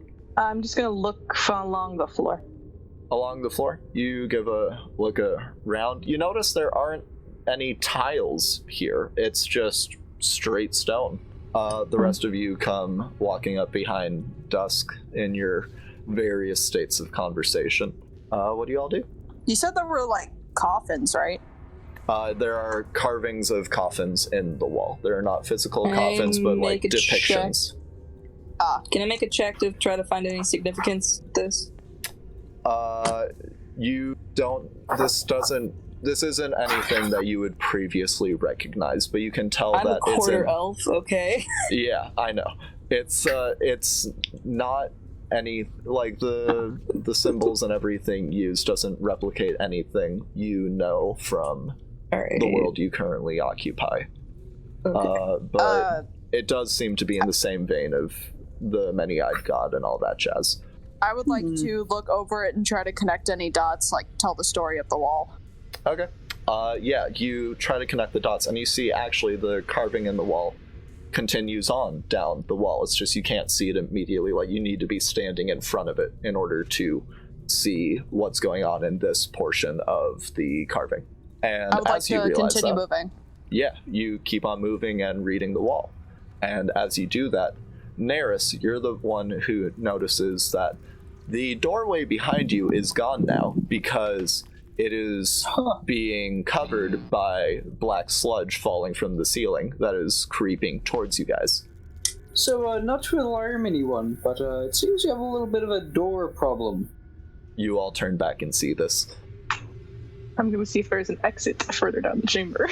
You rush your way to the back of this chamber, and you find now what appear to be 2 circles with 2 pressure plates in them, about a foot apart each, and the circles themselves are, what's the word I'm looking for? Tangent to each other. They meet at one point, and there is a large golden 2-piece door before them. Chris, as you move along, getting the rest of the detailed history of these walls, you see that it continues to detail a blue dragon taking the orbs from their coffins before being tricked by a god who stole the orbs. The god took these orbs and destroyed the world that they were present in, and with the power of these orbs and themselves created a new one. That is what you see. The rest of Z and Neris, what are you doing? Well, I'm continuing down to try to find a way out as well. All right. I take a ration and throw it into the black sludge. You throw it into the sludge, and you see it immediately begins to necrotize? What's the word I'm looking for? Rot. Yeah, that's fair. Yeah, you see it immediately begins to rot and tarnish as it is essentially disintegrated by the black sludge. Wonderful. All right. We should prompt Keep moving. haste. Yep. Given the fact that Zia has kind of been the one that's known a bit, I call them over to show them what I've seen. Okay. Z, you witness the same stuff. check this shit. This doesn't seem good. It seems to be some creation, assume a creation story for world. Oh. Possibly our own, but who knows. We should check out those pressure plates that Dusk found. You all make your way to the back end, the black sludge slowly creeping forward, but still at a concerning rate. What do you guys try to do? Well, who wants to put on their big boy pants and step on them? I will step on one. Dusk, you step on one. It sinks in about, half an inch, maybe. And you pull... It sinks about half an inch with... no, that's not true. You step on it, and it has a lot of resistance. I will step on the other one. You step on the other one, and same thing. There are 4 of them. They're each about maybe 2 square feet. Is that the word I'm looking for? It's 2 feet on each side. Well, you two, if you would enjoy helping us out here. Motherfucker. There are 2 in each of the circles. The circles have a 5-foot diameter. Alright. I go over and step on one. Alright, you step on one. I do the same to the You last all one. are stepping on a pressure plate, and nothing seems to happen. The ooze continuing to move forward. Is there anything around the room we could put onto the pressure plates? Should we all jump? Nope.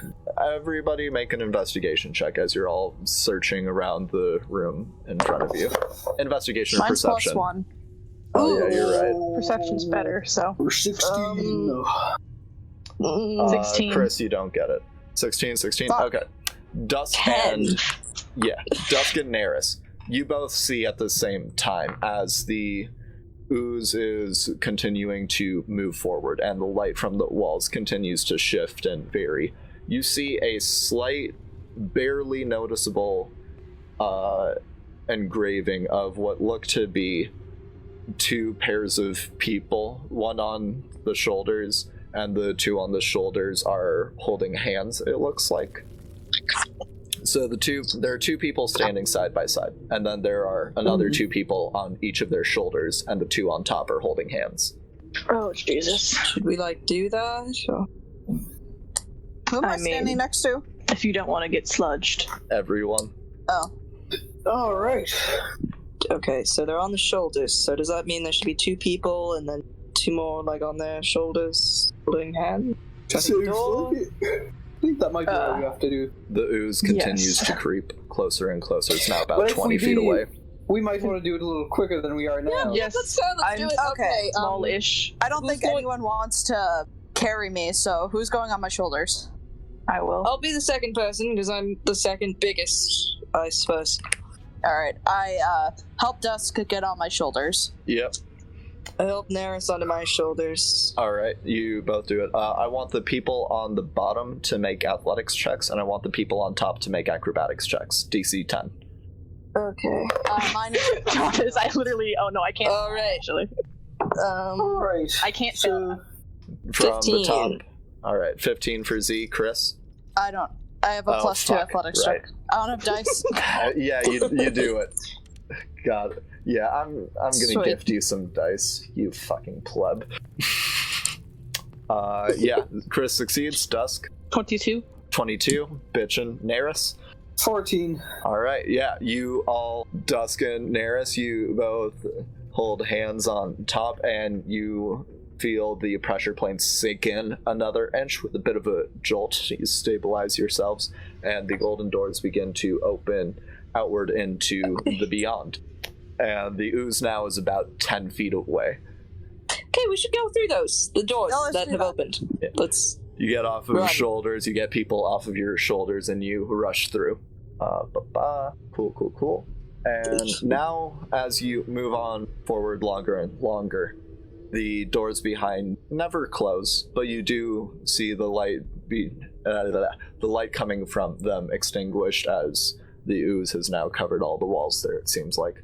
And you are now in complete darkness. What do you do? Oh, I can see, so... Dark vision lets you see in dim light. This is just darkness. I'd like to cast Unnatural lights. darkness or just... Is Darkness, it natural just or there is magic? no light source in here. You can see nothing. I'd like to cast dancing lights. You cast dancing lights. What do your dancing lights look like? I hate magic. They are a dark purple at the center and a light purple as the flames move up, and very light pink at the tips. Hell yeah. As this purplish, pinkish glow emanates across what you now realize is just a carved tunnel. You see the path you follow begins to go down and curve away. Okay, let's go, dudes. Lead the way. I continue on down. You all continue on. And as you continue on further and further, you eventually come to a... one second. You eventually come to a new room. It is completely dark except for light stretching from the wall behind you and the purple lights of Chris. Completely white lights, all of which illuminate what appears to be a 30-foot wide pool filling the room, stretching 100 feet across to a platform with another similar tentacle archway to the beginning of all of this. There is one circle of light, 5 foot in diameter, floating next to the edge nearest you, ebbing and flowing with the waves, almost as if it's just a different colored portion of the liquid. And the lights from the wall behind you are in a series of diamond patterns. What do you do? This is a lot of work for one bitch. Well, luckily there's more than one of you. There's 4 of us. No, I'm talking about that bitch we're supposed to be saving. Oh, yeah. A lot of work. Don't know if I'd call it that, but suppose yes. I mean, you're not getting paid, so you can use the word. Yes, that's fair. I could call her a Listen, bitch I'm all if I into wanted saving people and stuff, but that's a lot. Yeah, that's fair. That's fair. That's completely fair. We should continue on if we can find a way. So just a pool in here and lights. All right. I guess I'm gonna take a look at the orb. The orb? The orb thing that you said that was not part of the water but was like undulating. Oh, the circle, yes. The circle. Dimensions. What are you doing to investigating? You just giving it a look? What's up? I'm not touching it. You are not touching Touch it. You give it a look side to side. It seems to be completely matte. There's nothing reflecting off of this. There's nothing. It just seems to be a steady white circle on the surface of the water. It's weird. It isn't emerging from the water at all. It just is completely level with every single ripple and wave. I touch the water. Okay. You put your how are you touching the water? You like putting a finger in? What's up? Put a little toe in. You put a little toe in, you give it a woo. 1, it's cold, and 2, it burns.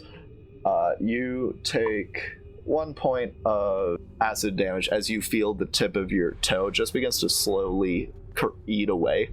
Yeah, I pull it out literally immediately as soon as it hurts. Yeah, which is immediately. It's just a nope, I good. don't go in the water. It's acidic. And as Thomas, you what do I look down remember on your about this? toe, what? That's what do I rough. remember about this? From what you remember from the event that you're recalling, that specifically had to do with the fire aspect of that person. But in this case, it doesn't make sense because Z is clearly of the air. So this seems to be more general, not necessarily specifically lose your foot corrosion. But Z, as you look down at your toe, you see there's a little spot of black, just like inky black, where you dipped your toe in. And Oh, that's not good. That's not good. Okay. yeah, you quickly rub it off, and it's like, who here has gotten chemical burns in chemistry class? Not me, but just like period. I have. Okay. Yeah. Okay. It's like that. Like, you're not supposed to rub it, which is what you do, and so you get it like all over your hands, and it doesn't deal any more damage, but you have black on your hands, and you can feel it It's like when you put it's like when you put nail polish remover on your face. Like, it stings. Oh. You put nail polish remover on your face? Sorry. Crazy parents, and wanting you to not have acne. It sucks. Huh. Okay, Yeah. I would like to try to wipe it off on, like, my pants, maybe? Yeah, your pants have black on them now. Just these smears of black. Clearly, this stuff is only Really just spreading that around. Huh. I'm trying to get it off, but it's not working, and I don't have any water here that I could wash it off with, considering the water in the room caused it. So, what can I say? I wouldn't touch anything. Yeah, no, I get that. Okay, let's just keep a positive head and try to move forward if we can find out. Are there any more exits in the room? Just the one across this pool of water. Or as Zazu hops down and approaches the pool, and doesn't have nostrils, but you can tell gives a discerning smell of what he can. This is not water. This is ink. Intriguing. Like, yes. Like squirt, ink. Oh, ew. Like, you write a letter and you use ink to write it. Ink. Yes, I understand. I don't think it's significant, but eh. It probably is. There is a pool of ink in here that looks like water. Alright. Not sure how that helps. Can you fly Also, across why it? would it burn? Yeah, does the pool cover, like, the whole floor? There is a strip of floor, akin to the strip of floor you are currently on. Like, there's a strip of floor that spans to the walls, and then there's the 100-foot pool, and then there's another strip of land, quote-unquote. Okay. Alright, so we need to cross the pool somehow. There's no dry way to do it. Are the walls climbable?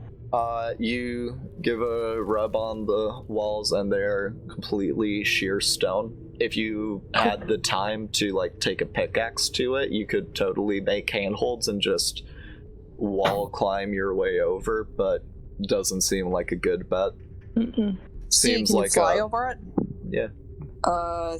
My wings are incredibly fragile because I don't have hollow bone. Oh no. That time has passed. One day. Sorry, I'm big boned. It's just my thing. Some of us are much more graced, and he just looks very proud as he puts his wing over his chest and shows off his I rub feathers. some of the ink on him. And begins to circle thing. flies over and rubs it into your sorry. poncho. Yeah, what's I'm up, going Dusk? to poke the circle. I'm going to poke the circle. You poke the circle, and it is completely solid. Like, it still runs with the waves, kind of like a waterbed, but it is completely solid, and it doesn't seem to give it all even when you apply more force. Like, it's not budging. What would happen if someone stepped on it? Do you want to find out? Well, Would you like to find out, Z? I'm already covered in ink. If I get more, it's not much of a big deal. I step on quick. You step on quick, and you balance yourself, and yeah, you're standing on the white circle. Nice. And as you turn back to look at the group, you see that the wall is covered with that diamond-shaped pattern of lights are also circular and white. I kind of reach my foot out to see if I can find, like, following the pattern, if I can find another, like, circle. The pattern on the wall is just like it's just a diamond pattern, like tiling, basically. You reach your foot out and tap out and take 3 points of acid damage as you're bopping your toe around and, again, just finding ink. But you find as you rub it against the surface of the white circle, it does not stain, but the ink on your foot is removed. Oh, thank God. I'm going to step on the circle as well.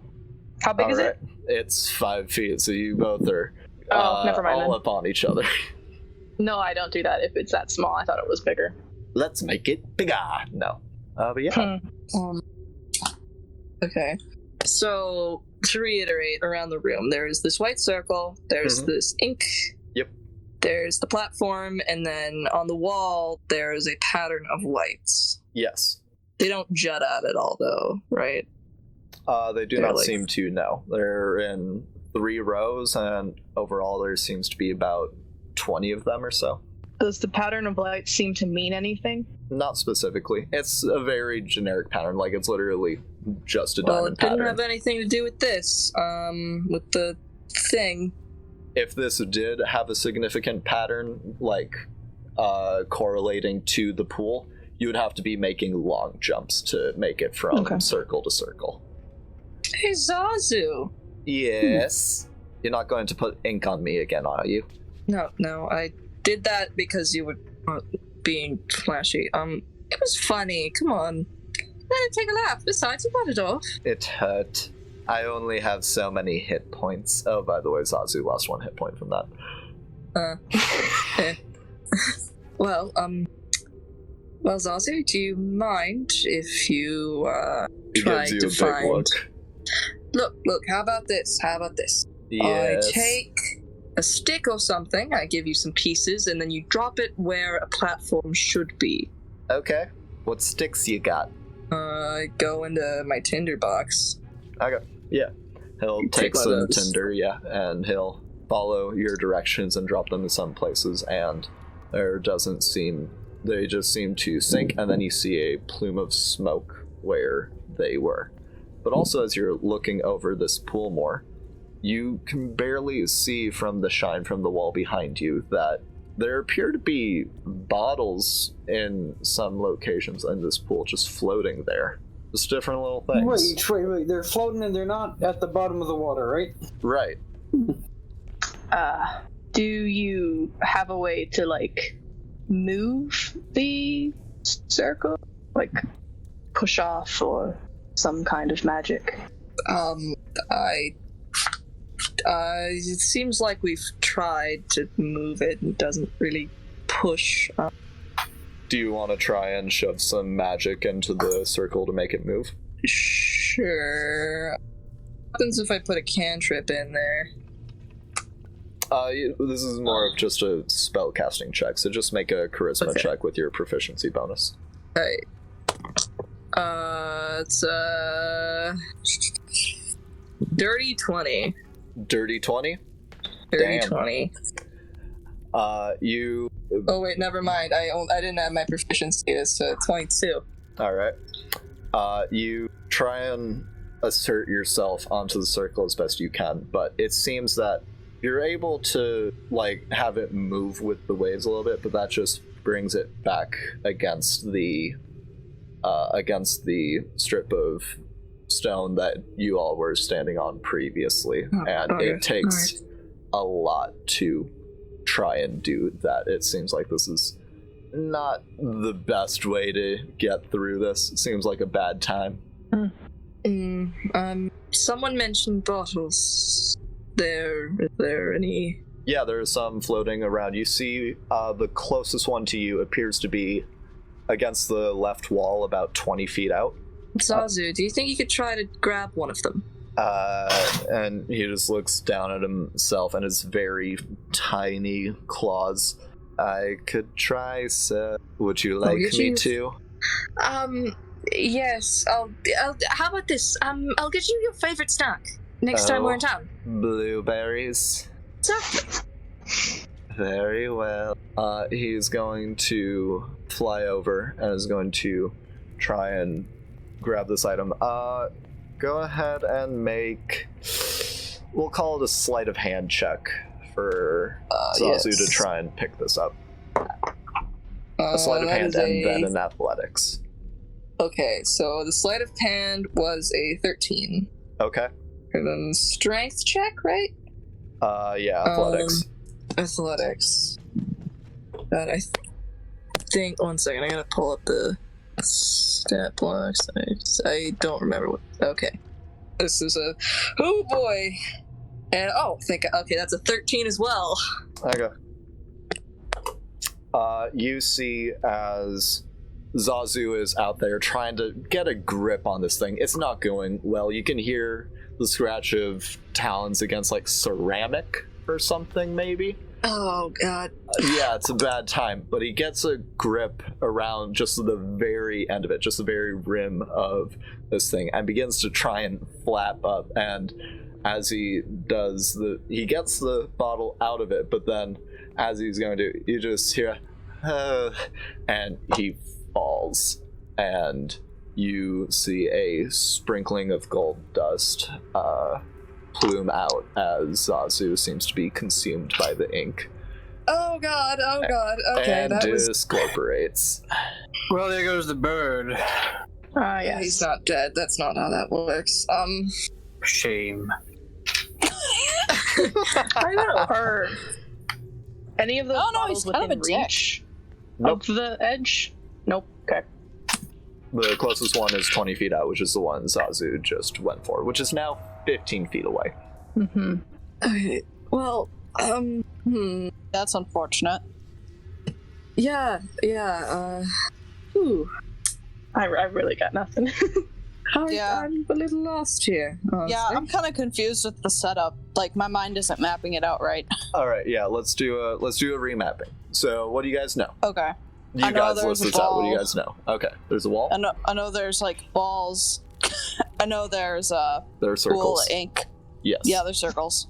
There's the wall lights, but I think those are just to keep the place illuminated, if I had to guess. There are the wall of circular lights. Yeah. What Can't happens if we climb. put light into the ink? Just curious. Like what? Like popping some dancing if I lights were in to there, cast, or like, like the light spell onto one of the sticks and just like put it in. you cast a light spell and you toss in a stick and you see the light is immediately engulfed and there's a tiny plume of smoke as this piece of tinder is consumed. The bottles, they're like face up, like the top of the bottle is like at the top of the water. They're in a variety of floating stations, but yeah, that's how the one nearest you is now. Yeah. Are they open? Nope. They all, from what you can see, the ones that you can see, they appear to be corked. Cool. Corked or otherwise kept closed in some capacity. Everybody make a Z and Nairus make Arcana checks. Chris and Dusk make perception Dad. checks. Chris, what's your perception? Look at old Plus 19 from Yeah, there. you got a 4. 16. God damn it. Yeah, that's a 7. bad time. 7 for Yeah. Dusk. Z, what did you get? I got a 16. 16. Nairus? I got a 19. A 19. Nairus and Z, as you're looking at this light and looking back at the wall and looking at the light and looking back at the wall, the vibes here are extremely similar, if not identical, and the light just floating there gives you pause and you get the thought of like, what if the wall's magic? And you both simultaneously go to the wall and kind of like try to peel at the side of one of the circles, and it comes off and you have like a floppy frisbee in your hands now that's just emanating light all around you. What happens if we put it in? Well, I'm guessing that's what that disc of light is there. I'm guessing Yeah, that that's this what is I'd also... assume as well. That's what I'd assume as well. We should So you put think it we in, should I think. test the theory? Yes, we should test the theory. Be my guest, I'm not going anywhere near that. Okay, I just kind of like, I go on the disc, and then like in front of it, I like just place down the floppy flop frisbee Alright. boy. You take the floppy flop, and at first, as you lay the far edge against the ink, it seems to set in, but as it gets further and further in, it seems to start to fade a little bit, but then you connect the end to the circle that you are on, and it now extends as two partially overlaid circular forms making a path. Okay, hand me more of the discs, please. That would be lovely. If you could, please. Then. Alright, can I Can I reach the discs, or are they down the wall? You can reach all of the discs. They are all within arm's reach. Alright, I take off as many as I can hold. I will help. Hand them one by one. Alright. I Everybody... put them down one by one. Yeah. Are you just going straight for the other side? Are you trying to go for that first bottle? What are you doing? Go for the bottles. Go for that first bottle, probably. That one's easiest to get. Alright. You go to the bottle, and you're laying out this trail, and it keeps hold beautifully. And you get to the hashtag 215 square, as it were. And you have the bottle now next to you floating in the ink. Are you going to try and put a panel below it, or are you just going to try and grab it out of the ink from where you are next to it? Oh, the grabbing it out of the ink didn't work too well. I'm going to put a panel below it. Or I should use my character voice, huh? Yeah, maybe. Do you want to try? Quick? I can. Right, I thought maybe. It's what, within reach? Yeah, it's within an arm's reach. Yeah, I'll try to grab it. Alright. Go ahead and make a sleight of hand check. Oh, it rolled off my dice thing. Can I roll again? What'd you get? It was a 20 and then it was a 4, and I'm sad about it because it tipped off the edge of my paper. With the 4? Yeah. 13. Yeah. You reach forward and pull it up as best you can, but the bottom of it flicks a little bit of ink onto you, and you take... 4 points of acid damage. Alright, panel it is then. I put the panel down under it. And no, did I get it though? Yeah, you got it. Oh, never mind. You hold this... I misheard. Yeah. You hold this large stoppered bottle, and it's actually stoppered in a lot of places. It's got a lot of holes in it. The top of it has the largest cork, but the rest of it are... the ink is still slipping off of it. It seems a little bit hydrophobic, so it's coming off really easily. But yeah. Also, while you both are standing here on the lights, you feel the ink around you begins to rise up a bit and lash at your ankles. I backed up. Let's move quickly. You both take 2 points of acid damage. Rude. Okay, let's move quick then, please. From where you are, you also see another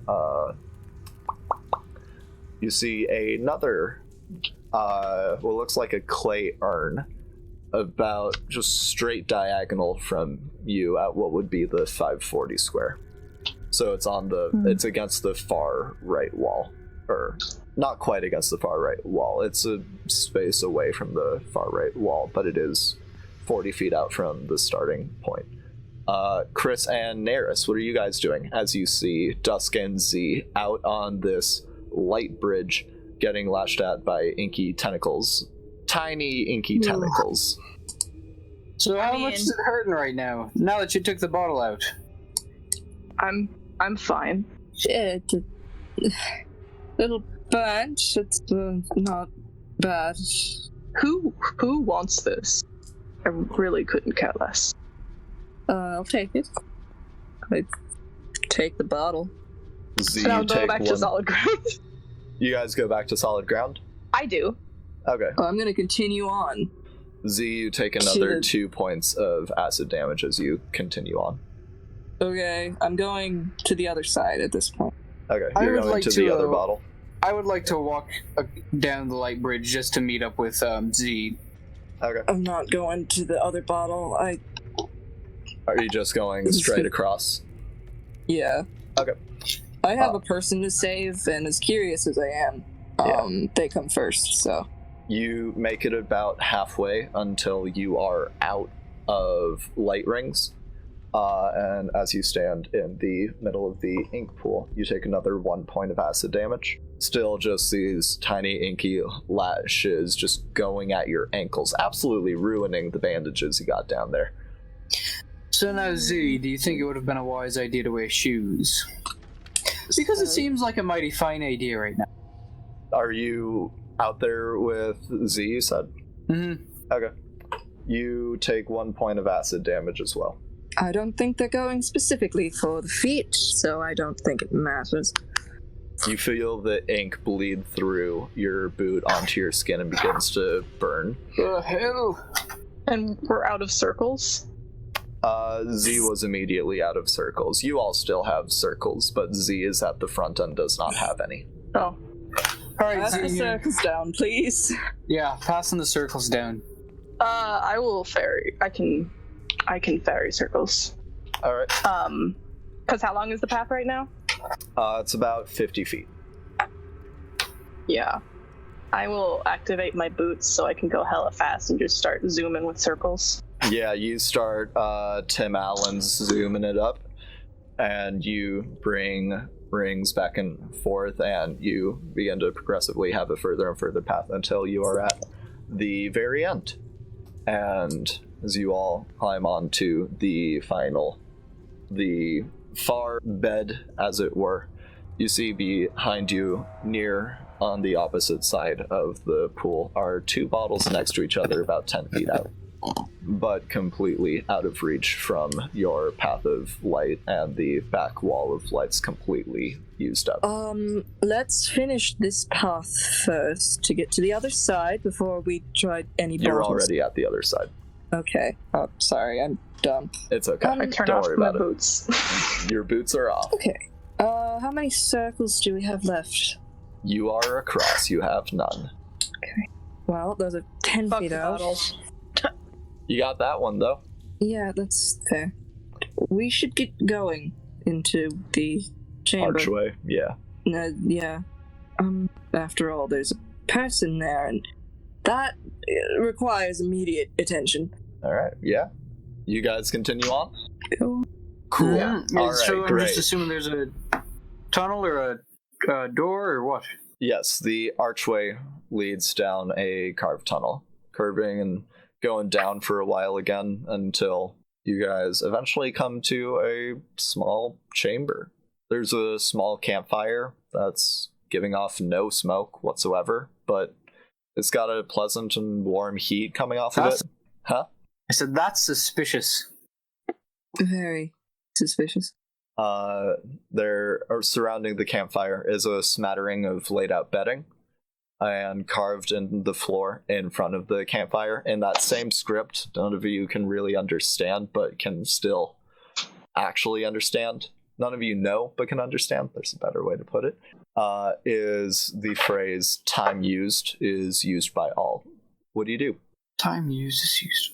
I assume this is timed. I'd immediately start looking around for anything. Mind if I do a quick Arcana check on the fire? Sure, yeah. Oh, sweet. That's a 21. Yeah, you recognize it as the spell Continual Flame. You also see on the opposite side of this chamber is another tunnel continuing onward. Mm-hmm. I'd like to rummage through the stuff. You I will rummage join through in the on that. bedding. Okay. You guys rummage through the bedding, and it's soft and comforting, but otherwise doesn't have anything in it. Also, from your time walking down the tunnel, that bottle you picked up seems to have something rattling inside it. That's suspicious. Not lifelike, but just when you move, it moves around inside it. You know, you risked your life to get the bottle. You may as well fucking open it. That's fair. I'm curious. Well, hold on. What if it's dangerous? What if it's some sort of fire or something? Well, I've already been attacked by black tentacles today. I am... Yeah, I mean, I don't know if I'm getting out of this alive. I want to check what's in the bottle. why don't you open it then? Me? Yeah, okay. I open the bottle. All right. What cork are you undoing? The big one on top or one of the smaller ones on the sides? I'm gonna do the big one. All right. You uncork the big one, and you look in, and you give it a little swirl around, and it smells like crisp water, actually. And that clattering in the bottom seems to be a bit dulled. You can feel the mass of it moving around as you swirl it, but now this thing is full of water. Oh, cool. I guarantee that water is ink. I pour a little on my hand. You pour it on your hand, and it's water. and actually coming out is a stone. It's rainbow. It looks like the dragon stone from Dragon Tales. Oh, sweet. Yeah, it fits in the palm of your hand. It's very smooth and nice. Ooh, lovely. Say that's a good find. I'm not sure how worth it was, but I'm glad we have it. Rock. I like rocks. It's a rainbow rock. Nice. Well, let's continue on. Unless anyone wants to do anything else in this room, we have important matters. No, I'm good. All right. I got my rock. Let's continue down that hallway.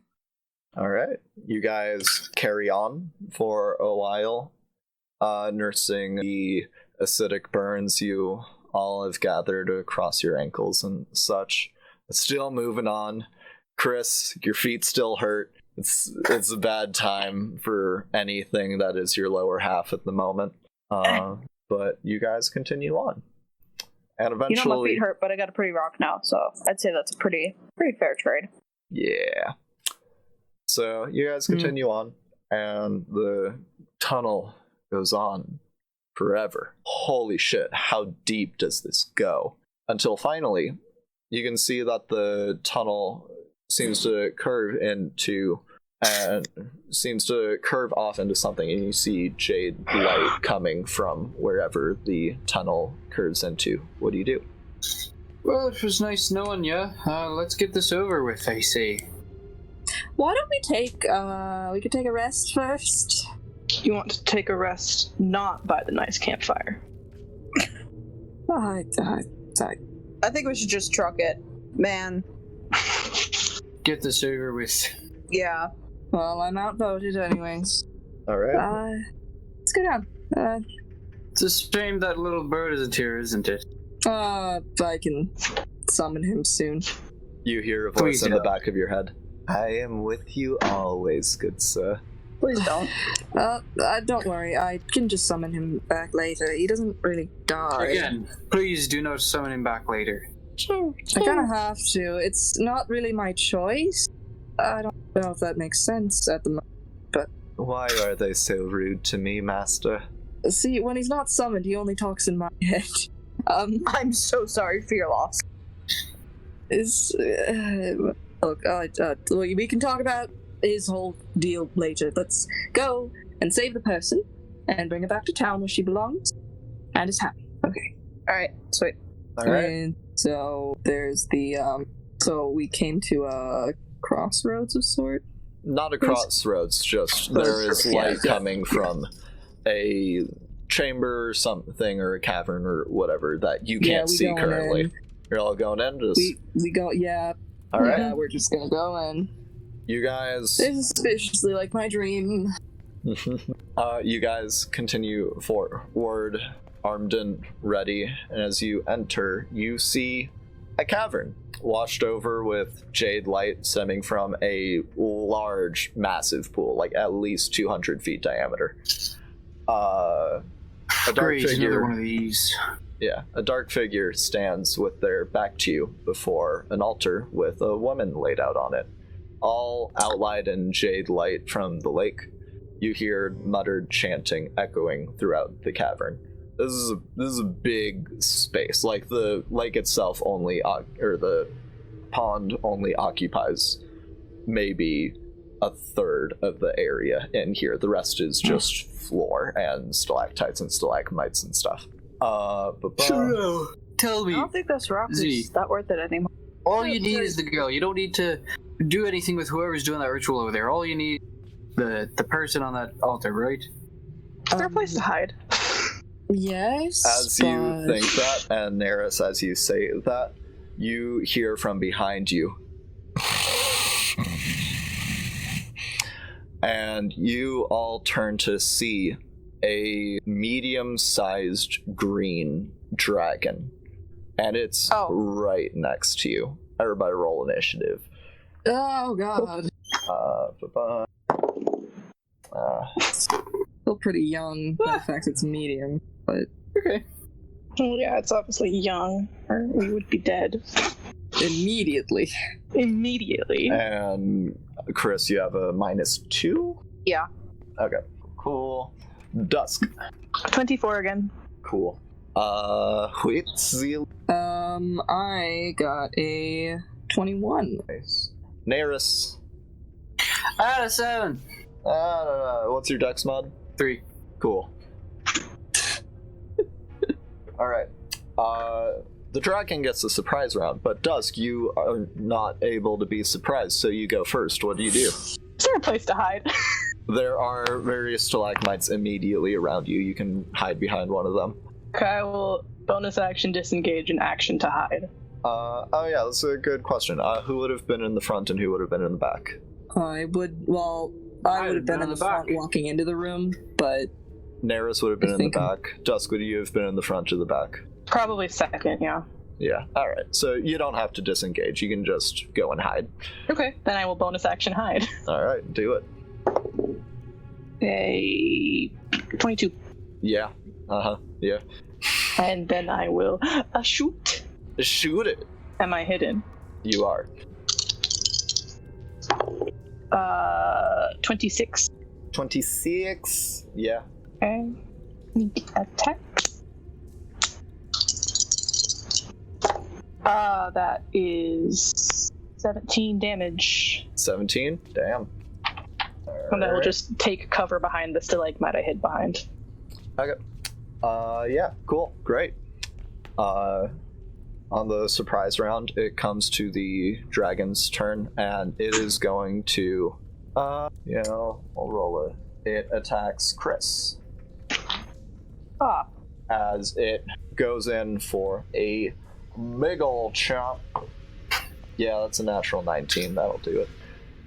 You take 4 points of piercing damage, and you take 3 points of poison damage as the jaws come down and bite into your shoulder. You feel a trickling of just burning, and that begins to course throughout your whole back. And it's a bad time. And we come back up to Dusk. Ow. Ouch. My bones. So there's somebody within 5 feet of it? There is, yes. I will shoot first. Alright, do it. Miss. It's a 10. Sad times. Yeah, you launch the arrow, and a wing just comes up and bats it. Yeah, go for it. 11. 11? Alright, cool. It comes to Z's turn.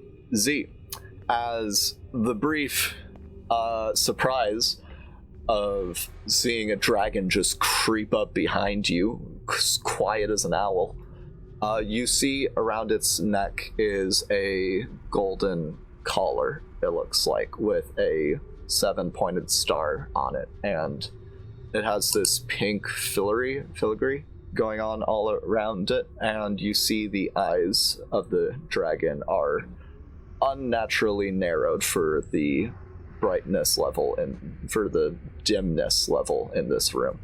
What do you do? Okay. I would love to help with this dragon. However, there is a woman about to be sacrificed. Mm-hmm. How far away would it be for me to dash over there? It's about, we'll say, 50 feet to the dude with his back turned to you that's muttering and chanting. Alright, I'm gonna take... Okay. I'm gonna take an action to... Yeah, I'm gonna... there. Alright, you're gonna yeet over there? I'm going to dash over there.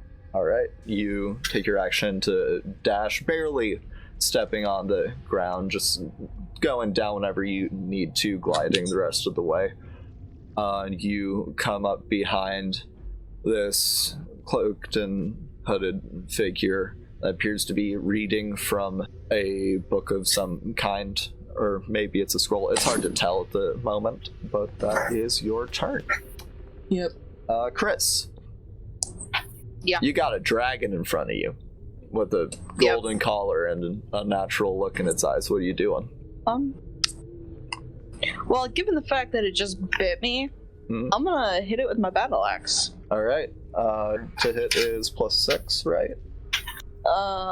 Where is that? What's your strength modifier? +4. I think. +3. +3? Yeah. Okay, yeah. That's 5. Yeah, you rolled a 5 and you got a +5, which is a 10, which does not meet the armor class of this dragon. You pull out your battle axe and you try to just drive it into the side of this thing's face, but it's just not doing it for you. Like, you're attacking a large dog, and you love dogs, maybe, I don't know. But it's just, part of it is just like, this is a creature and this feels bad, but also this thing is biting me and I need to deal with it. It's a rough time physically and mentally. Neris. Damn. Yeah, sad times. All right. So I see my friend, teammate, run towards this altar guy, altar boy, if you will. And so how far is he? 50 feet. 50 feet. All right. I run 20 of those feet, and then with a kind of malicious intent, I fade away and refade back into reality using my little shadow teleport ability. Ooh. As my bonus action. Yes. Is that from your Bloodhunter stuff? No, that's from Shatter Kai. Shatter Kai. They get that. Shatter Kai just get a teleport. We get the little resistant teleport. Yes, So I remember playing Graves fondly. Yes, carry on. I take my big ol' hammer and one sec. I need to see if it's a bonus action or. Sorry for the it's a loud free noise. action. That was me resetting up my dice tray. You And big the snaps are way too. It's okay. For Crimson Right, Okay. I think it's a bonus Yeah, that's action. a bonus action. All right, I just take my hammer and I do a big old swing right at this altar boy. All right, do it. All right. We left someone alone. Fucking tray. 15. Let's see. So 15. Yeah, 17. 17. As you whirl and swing your hammer around to bring it into this dude's head, it's coming closer and closer, and that's a direct hit. And you see it hits off of some type of force as the figure reading just quickly flicks his middle finger towards you, and a shock of force collides with your hammer. Yeah, well done. Green dragon. It's time for the green dragon. I'll have fun over there. Yeah, good luck to you, Chris. This is a rough time for you. It is going I don't to... want to hurt the doggy. Yeah, it's gonna bite you again, though. Maybe it won't. Oh, it will. Yeah, it will. That's unfortunate. But that was a 22 to hit, by the way. And that will be 9 points of piercing damage and another 1 point of poison damage. Y'all, I'm passing away. That knocks you out, or are you still conscious? No, I'm still conscious. I'm just not happy about it. Oh yeah, no, a few people would, I imagine. Oh god. Yeah, but Dusk, you are back on it, and you're now, after your initial just shake of, fuck, dragon, you properly notice the collar, the kind of just bestial posture of this dragon at the moment, and it's strange. It doesn't seem like such a creature has intelligence, and it's just not displaying this right now, which is odd. Okay. Maybe I'm not smart, so I'm going to shoot it. That's okay. Yeah, totally, go for it. I assume I'm not hidden. That bitch bit me. No, you are not. You got a 13 or something, I think? It was an 11. Yeah, 26 to hit. Yeah. And Chris is in melee, so it's sneak attack. Yep. Would someone call Chris a threatening creature? Maybe not, but that's okay. That is 22 points of damage. Wow. Damn. And then I will switch stalagmites and hide again. All right. Yeah, you're slowly inching your way further and further along the cavern as you switch from stalagmite to stalagmite to stalagmite. Yeah. Make another stealth check. That's a 13. All right. So, okay. Yeah. You make This it, dice is and gone. you're peeking over at that there dragon. Z, it is your turn. What would you like to do? What would happen if I tried to get the girl? Because the guy has a field. You can try. What do you do? I want to try to just scoop her off the altar. Okay. You go to Scooper. Go ahead and give me. We'll call it athletics, sure, because she's basically just a body right now. I mean, okay, yeah. That's that is a sorry, math. 17. 17. Okay. I rolled good, boys. My strength isn't great. Okay. You manage to scoop her up. It's weighing heavy on you, but you have her bridal style and her arms. She is completely out of it. Her head lolls back over your arm as she's just there, and the dude that's reading from this book looks up at you and is just he's just a pale ass white dude, bald, he has facial hair, but it's really shitty facial hair. It's just patchy in places, and these deep green eyes. Just looks at you and I need you to make a dexterity saving throw at disadvantage. Yep, can do. Sorry. Gotta use my dice that match this character. I forgot a very important detail about this room. In the center guys, I rolled of this an 18 and a 17. Nice! Well done. And then plus my dex, it's a dex saving throw, right? So I don't get proficiency, but that's still +2. Bitchin'. So. That's a 19, yeah. 19, boys. You nice. Dodge mostly out of the way as he lets off these green flames towards you. And deal you what would have been 9 damage halved to 4. Yes. Hey. Okay. The detail I forgot about. In the middle of this lake is a massive 150-foot long trireme, a Greek ship. That might have been important. Yeah. Well, It's got sails down. It's just floating there. It's not doing anything, but it's there. You have the Eyes of the Rune Keeper, right, Z? Yes, I do. Painted on the side of the hull, you see in the same language that was carved in previous places, what would read in common, the Oracle. Here lies the Oracle. It's a boat. Yep, it's a boat. Chris, you got a dragon nomming on you. You can disengage and run if you want. You got some options. You don't just gotta stand here and take it, but if that's what you want to do, be my guest. I mean, yeah, I'm probably gonna try and get away from it because I'm dying, my dude. Yeah, okay. So you take the disengage action and move away. Are you moving towards the cult man? Are you running off to the left? Are you running off to the right towards where you've seen arrows coming from? Where are you going? Yeah, I'm gonna go hide with Dusk. Okay. You move 30 feet over there, and you are just tumbling your way in. Dusk, you're kind of like, no, go, not here. It's like hide and seek. Just, you don't want people hogging your hiding spot. You already got this spot. You claimed it. Exactly. But yeah, you start making your way over there.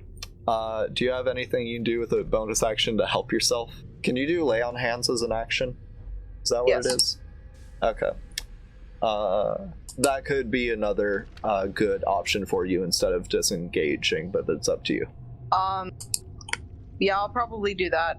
Because the thing is that if you leave without disengaging, it'll get an attack of opportunity on you, but also when it becomes its turn, it'll be able to run up on you regardless, or it might go for the people attacking the cultist, which may be probably more plausible, but it's hard to say at the moment. So yeah, do you want to disengage or lay on hands? I'm gonna try and keep it occupied so they can deal with the cult dude. Okay. Then you might just want to lay on hands yourself and just stay there. Yeah, I'm gonna do that. Advice. Okay. So you can probably fill yourself back up to full, I think. I don't know how much damage you've taken. Like 20. 20, and you can heal 20, I believe, 5 times your level. Yes. Yeah, so you can heal yourself 20 and be ready for another thrashing of damage. Yay. Yay. All right, cool. Yay. Some hit points. Neris, it is your turn. Alright, so that slam didn't seem to work too good upon this guy. Nope. There's not much I can do here. So... Try slamming him again. I doubt that'll work. I don't know, he might have had shield up. Alright. That sounds like maybe... I mean, there's not much I can do. I take my hammer... I'm not actually sure. And I slam the hammer. My hammer has a large spiked handle, a point in the handle where there's spikes around, and I take the hammer and I slam it into my stomach as it starts to turn a kind of bright blue, and it starts to kind of mist floats off of it. And I take it back and I swing again. All right, go for it. Oh, this time I go for the legs. Let's see, that's a 17. 17. Again, or no, wait, he's already used his reaction. Yeah, you slam into the legs. Roll damage. Alright. Well, I will use my little great weapon stuff to reroll that 1. Hell yeah. That's much better. Alright, so that was, so 10 of the damage is bludgeoning, and then 4 of the damage is cold.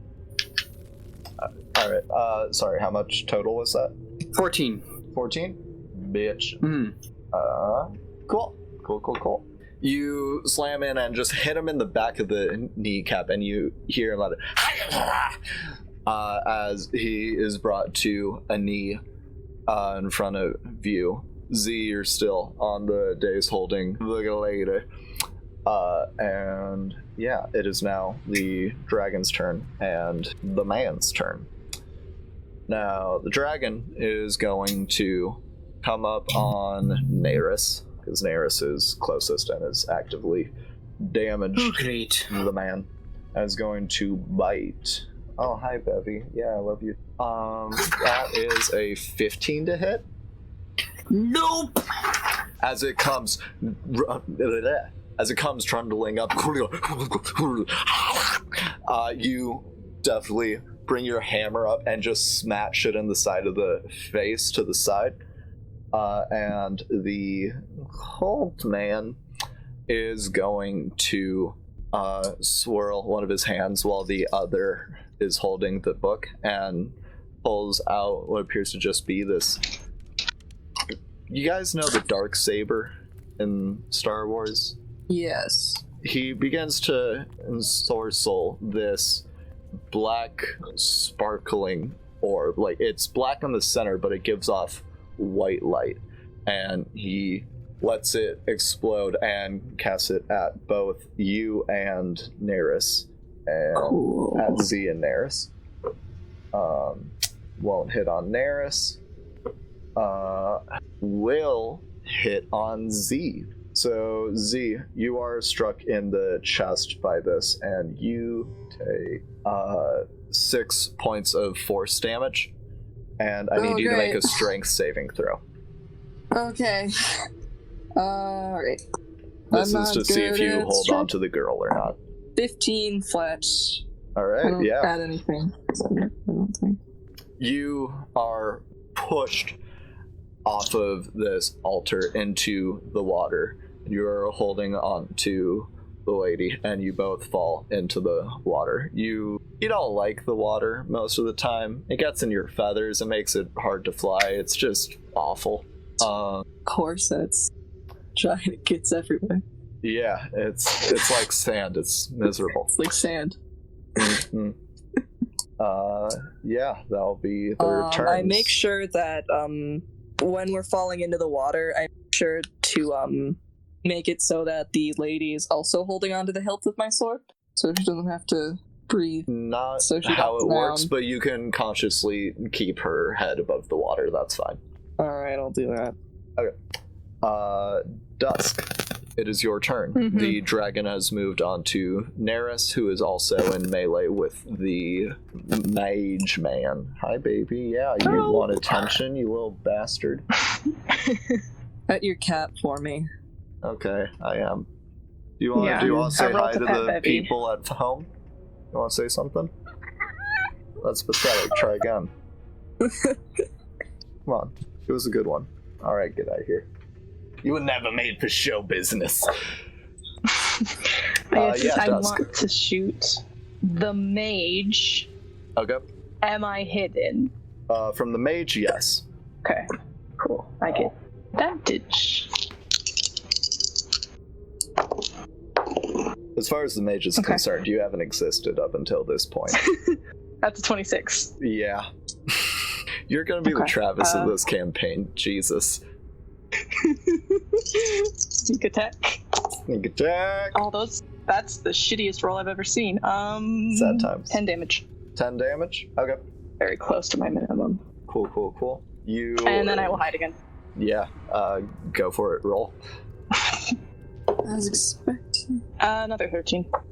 13. Okay. You let the arrow off, and it sinks into the man's arm and actually pins it into his ribs.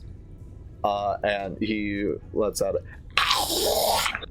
and turns to look at where the shot came from, but you've already ducked behind a stalagmite and just begins to look around, slit eyes, just very concerned about the predicament he is in. The dragon isn't doing as much as he was hoping.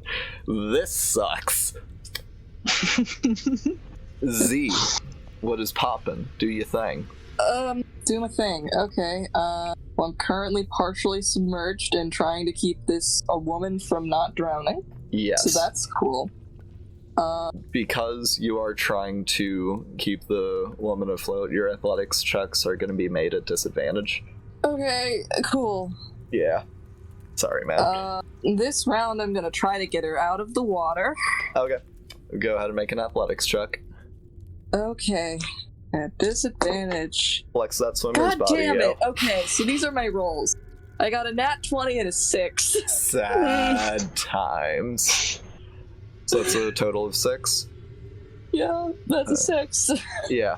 You're trying to keep the lady above you, but you're also trying to be respectful of, like, not touching her inappropriately. Like, you're keeping the hand on the lower back, because even though it'd be way easier to just, like, yeah, hand on the ass, it'll be fine.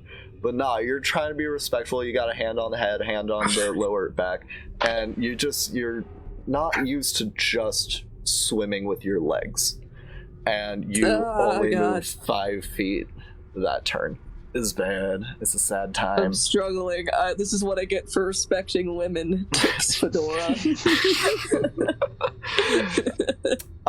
You have your action if you want to try and dash, or if you have something weird you want to try and do. Okay. Let me see if what I want to do requires my hands.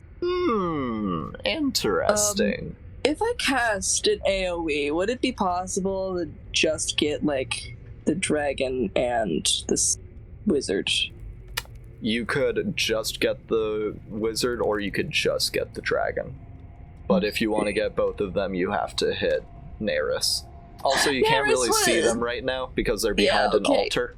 Okay, well, then I can't aim stuff, so I'm just gonna cast, Shatter. Okay. Make a maybe not perception actually. check. Well, I don't know how Neris is doing. I don't want to hit him. You make a good point. Shit. Oh, God. I want to do something helpful. That's a mood. Okay, I think I'm gonna dash. I'm gonna try to continue to get her out of the water. Okay. So I can look and aim where I'm doing stuff. You move another 5 feet, and looking around the water in here, like, you see the bottom of the boat. The water here is perfectly clear, which is crazy. You are also completely surrounded by jade glow, which is never a good feeling. No, but not. You make your way another 5 feet to the side, and yeah, that's your time in life. Chris. Yep. Yeah, you exist. What you doing? So the dragon is not facing me right now, right? Correct. I'm gonna try to get it from behind. That bitch bit me. Okay. 1 second. Go for it. Yeah, make an attack roll. Make an attack roll with advantage because you are flanking with Neris. I'm not sure the trigonometry works out on your movement, but whatever, it's fine. I don't have dice. Ah, fuck, right. You're only doing this to yourself, Thomas. You're right. That's a +5. You go to you get a 15, and it has an AC of 17. You go and you slash it against the back of it, but the tail whips you in the side, knocking you off balance. And on the back of the collar, you see what looks like a keyhole. Yes, that is your movement, your action. I don't think you have anything you can do on a bonus action, unless I'm wrong. I don't know. Alright. Then that is your turn. Neris, you got a dragon on one side and a man on the other. What you doing? Well, the man seems easier to deal with, so, I'm gonna try and, he's on his knee, right? Yes. Let's get rid of that knee. Okay. I reel back my hammer and aim for his knee. Okay, go for it. Again. Yeah. 14? 14? He, again, flicks his middle finger at you, and that force comes up against your hammer again. Fucking shield. Let's just drain the spell slots, guys. I mean, you just got all 2 of them. And there's also a dragon on me, so I don't got that much time. Yeah. That is your turn, and then is the dragon and the mage's turn. The mage is going to... Fuck, what can he do? Yes, please tell us. What can he do? Yeah, fuck it, he's got it. He's going to move away from Neris. You get an attack of opportunity. I get an attack of opportunity. Yes. Against the dragon or man? Against the man. Ah, perfect. Does a 13 hit? No. Dang. Okay. Even without shield, which I was gonna look up the wording on to see if it lasted till the end of his next turn, but yeah, it doesn't matter. You whip out again with the hammer. Last till the beginning of your turn, actually, if I remember correctly. Yeah, he's still good. You whip out your hammer again, and you smash it into the stone right where he was as he quickly backsteps and harnesses that black crackling energy again and sends both of them at you. One of those does not hit, the other barely does. You take 7 points of force damage, and I need you to make a strength saving throw. That's me, right? Yes, it is you, Yeah, indeed. Right. The one that just took 7 force damage. I know. Yeah, could have. So the strength saving throw is a 14. 14, you just fail. And you are pushed into the dragon. Which is fine because you just bounce off and it goes to... Will it attack Chris or will it attack Neris? Chris has been annoying it. Let's flip a coin. Odds it's Neris, even it's Chris. It's Chris. It whips around towards you, Chris, and you see again those primitive eyes just staring into you, and it's going to bite towards your gut. Oh my fucking god. Bad dog.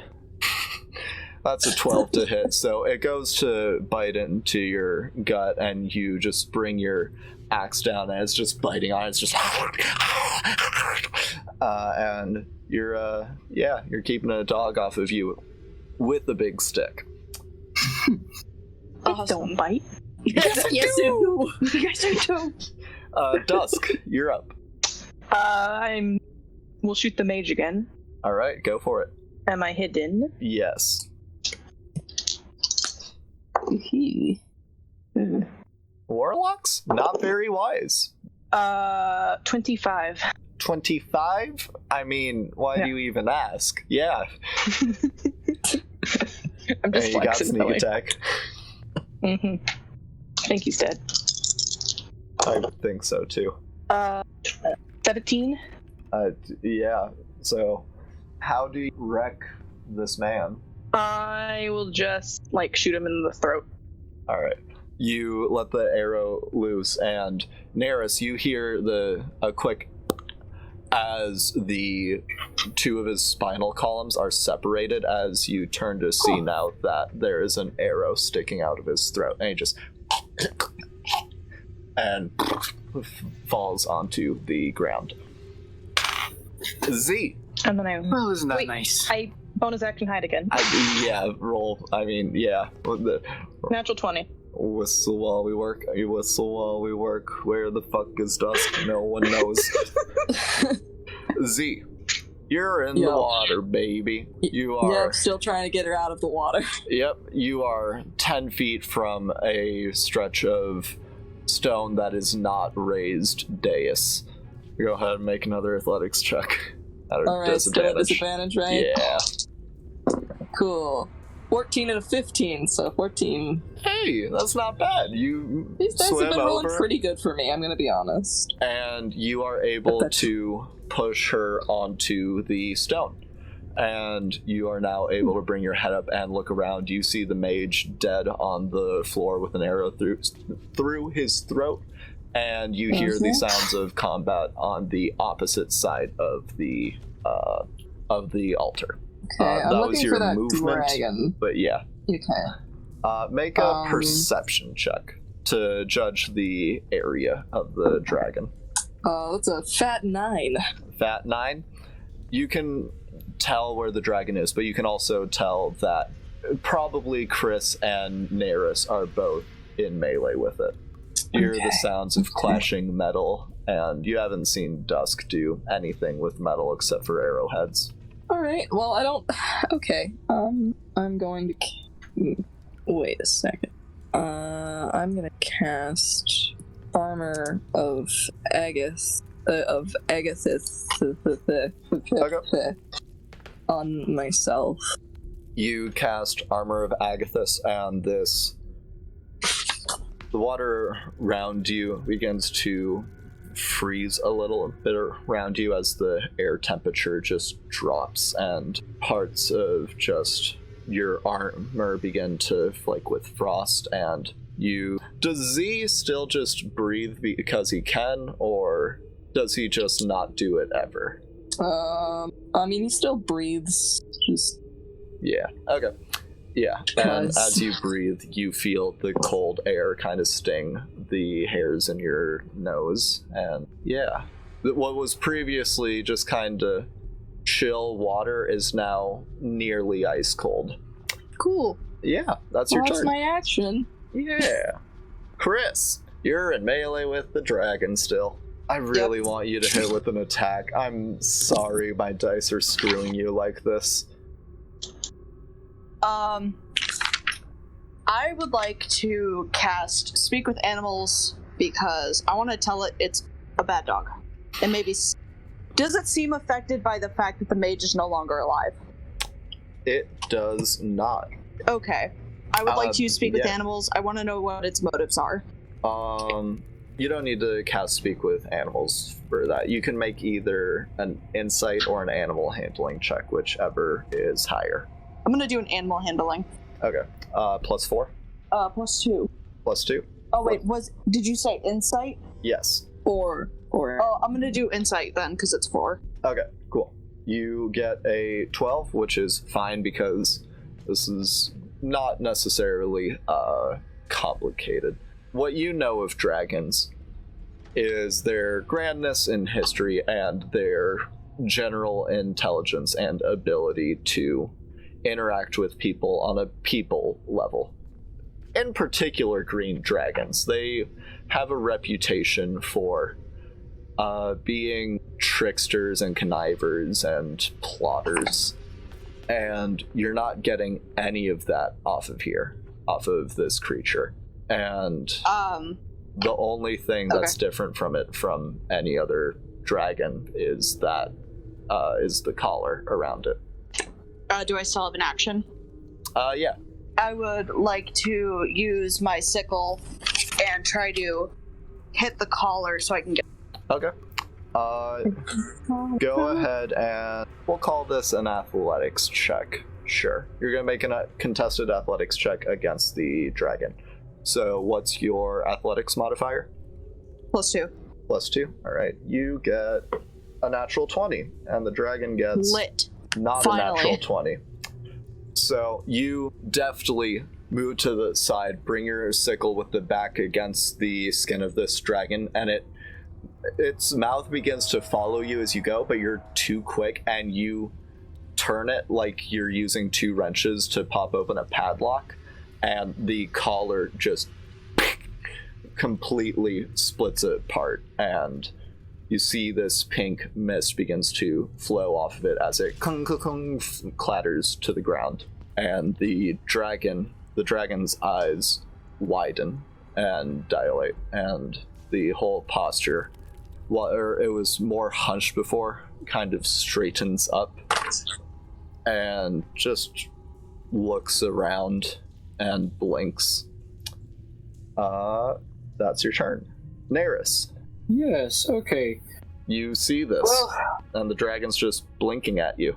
I kind of slump back as the ice from my hammer kind of dissipates, and I kind of give a sigh of relief. I say, so you're not going to attack me anymore after we just freed you from this man, right? Whew. No, of course not. Oh, this is embarrassing. It rather is. Z, you have the time to come out and fluff out your feathers and all that jazz.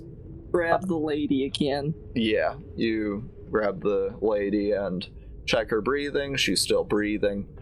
She is chillin'. She just seems to be unconscious for some reason. Okay. And this dragon looks at all of you and just says, fuck.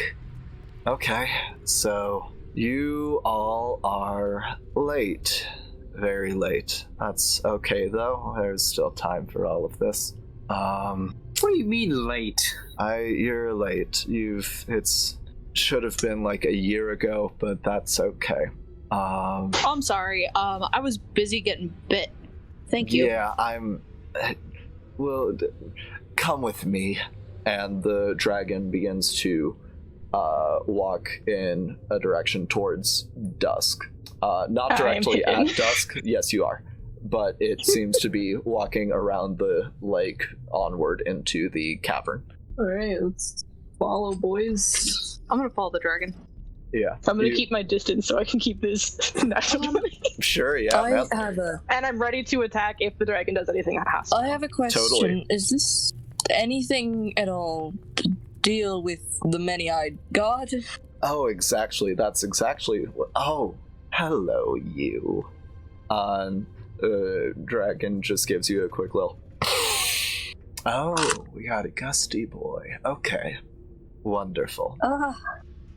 Alright, that was... Strange that you're doing this here, but that's fine. Doing what here? I'm sorry. Listen, nobody knows what you're talking about. Yes. I mean, I kind of do, but I hope you would. Oh, you've been about this for a while, huh? That's unfortunate. What? That's don't mind me. You're making comments about me while sniffing me. I think that's exactly what I should be worrying about. No, this has been your life up until now, yeah? Leading to this moment, every single event, all dedicated to this. It shows. Correct. Yes. Oh, It's nothing to be ashamed of, don't worry, it's unfortunate. Please, we'll get you patched up, and the dragon leads on into a slightly separate, slightly smaller cavern that's just filled with many, many massive, curled up dragon skeletons. Long since deceased, just covered in cobwebs and dust.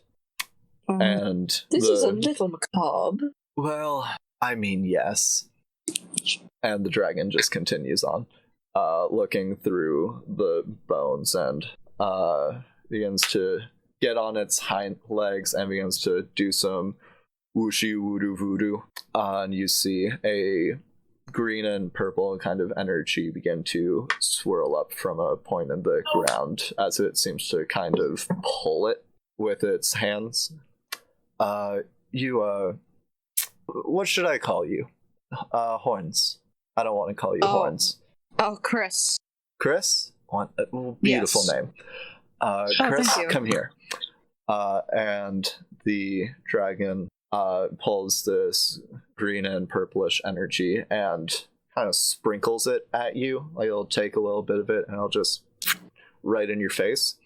And you heal up for how much damage have you taken from where you are now? Oh, well, I did the lay on hands. It didn't. You're at full?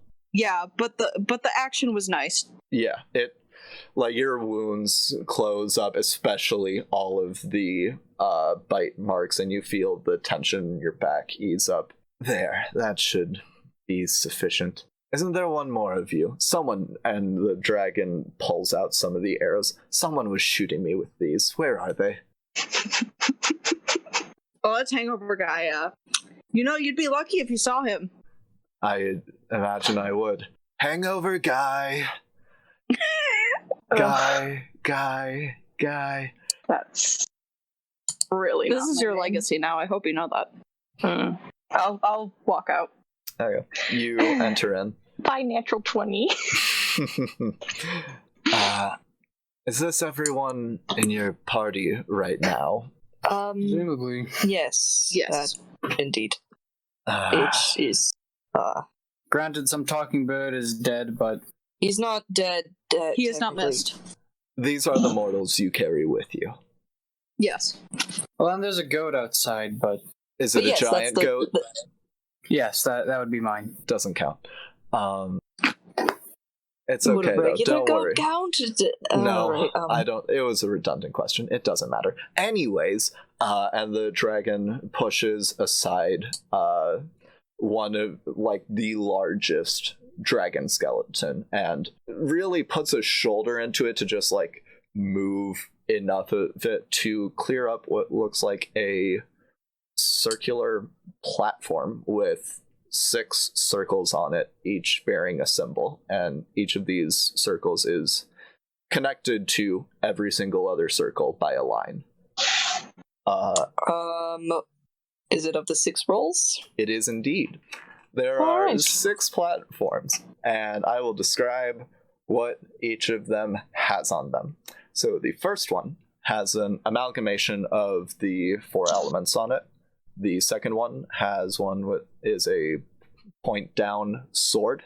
The third is of a Wankel shield with a point on the top and a cross through it. If you look up Wankel shield, you'll understand. I like shields. There is one with a book with 2 concentric circles on it. There's one with a staff with a pair of wings. And there's one with a fleur-de-lis. Now, this is the 6 roles that you will need for your party. Z, I'm sure you know this. Don't worry, don't wonder how I knew your name. It's okay, just move on.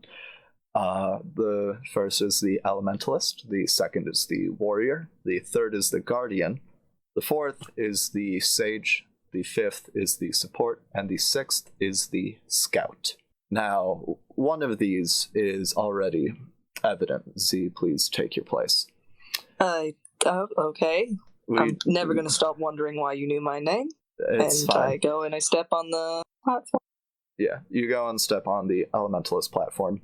Now, the rest of you, this is all very new to you. So actually, if you have questions, now would be the time. I'm already walking to the scout one. Oh, wonderful. You already know how this works. Great. You two, and is looking at Neris and Chris. That's close, yeah. Where will you go? It gives a side look at Chris, and it's just like, I'll be honest, I don't think you should be a warrior. I don't mean to be offensive, but man, Ouch. Just fighting you, I was kind of in the back of my mind while all of that was happening, but it was sad to watch. Listen, I had a rough day, and I understand. I'll be honest with you. I don't like hitting attractive creatures. It winks. Well, thank you. But I don't work that way. It's fine. But yes, so we Guardian, have maybe. The Guardian might be a better pick. We have the Guardian, the Warrior, the Sage, and the Support remaining. Yeah, I suppose Guardian would be most fitting to me. And I slowly go and walk over there, but not happy about being insulted. And also not happy about being turned down by the dragon. Fucking mood. Oh my. So you go and stand on the Guardian, and the dragon looks at you, Neris, and just make an insight check. I'm not very good at those. 11? 11? The dragon is giving you a weird look. You're not sure if it's out of concern or curiosity or just something seems off to this dragon, but you're not sure what. And you? Yes, and why are you giving me that look? Well, you need to pick a role. You're the last one. There isn't anyone else to look at. If I look at them, I'm just being redundant. Well, yeah, but you looked at me differently than you looked at them before. I wish you looked Pick your role. Warrior, Sage, Support. These are your options. Well, I'm not very sagely, and yeah. All right. I walk over to the warrior spot. All right. Well, this is wonderful. Before you go in, as thanks for saving my life, and it just looks up into the ceiling, not proud of that statement. I have a gift I would like to impart onto you. Please don't be alarmed. I'm not trying to kill you. I know that's what it's going to seem like, but just trust me. And from their mouth begins to drift out this, how would you say, this kind of light blue, almost cloudy mist begins to wash over all of you. Is it alright if it washes over the lady I'm holding? Oh, yes, you should put her back. That could be very bad very quickly. Okay, she should not be on the platform with you. Before going back on the platform. That would have been interesting. Yes. So, as part of this, breathe of me, and you will carry my boon with you. Who breathes? I inhale. Z inhales? I don't. Dusk does not inhale? I do not really need to. I do inhale. Neris inhales. Chris? Coughing. I take a big fat suck of air. You take a big fat drag. And as you breathe in, Z, you feel the air in your lungs begins to... Armor of Agathis just lasts like 8 hours or whatever until it's dispelled, right? Or something like that. I believe so. Yeah, so you're still frosted up and you're still giving off cold air.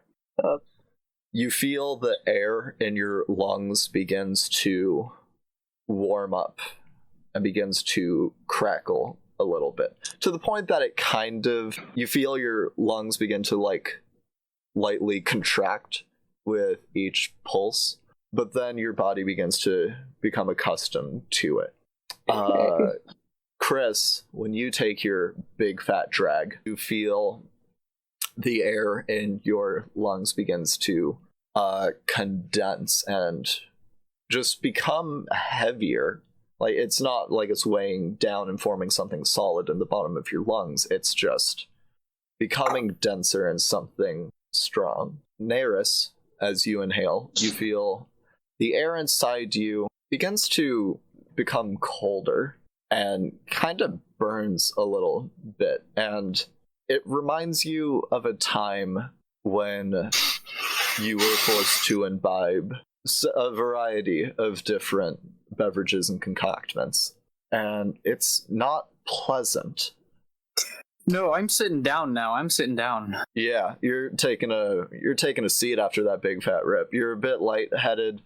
Everything around you is kind of going double a little bit. Dusk, you're just holding your breath, and the green dragon is just staring at you. And it's not being subtle about it. Like, it's just looming. I stare back. Mm-hmm. And it waits. You can't hold your breath indefinitely. Not all of us can do that. I wait like 2 minutes. Yeah, you do. What's your constitution modifier? +3. I can do 2 minutes. Yeah. You do 2 minutes until finally. The dragon, by the way, never blinking. Period. It's just there. Just. I flip off the dragon when I finally breathe in. You breathe in and you kind of reject it just off of the basis that it's something new in your lungs and your body isn't used to it, but also kind of just out of spite. And you, as you cough, you see smoke begins to billow out of your mouth as the air in your lungs begins to heat up to a point that it's almost hurts, but never actually reaches that point. You have all gained the Dragon's Breath spell in some capacity that I will send to you later. Well, now that is all done, do we want to do some get-to-know-you questions? I imagine none of you really know each other very much, or do we just want to get into the boon section of all of this? I would like a get-to-know-you question. I'd be down for that. That sounds fun. I'll skip the question. Oh, I don't have any. This is like, you guys do all of this. I'm just here to administrate. Well, I don't really have any questions either. I feel like we'll just get to know each other on the journey. Is Dusk your real name? I'm just curious about that. Is it like... I just stare at you. Right. I'll just... Cool. Let's just get on with it then, with the boons and whatnot. Very well.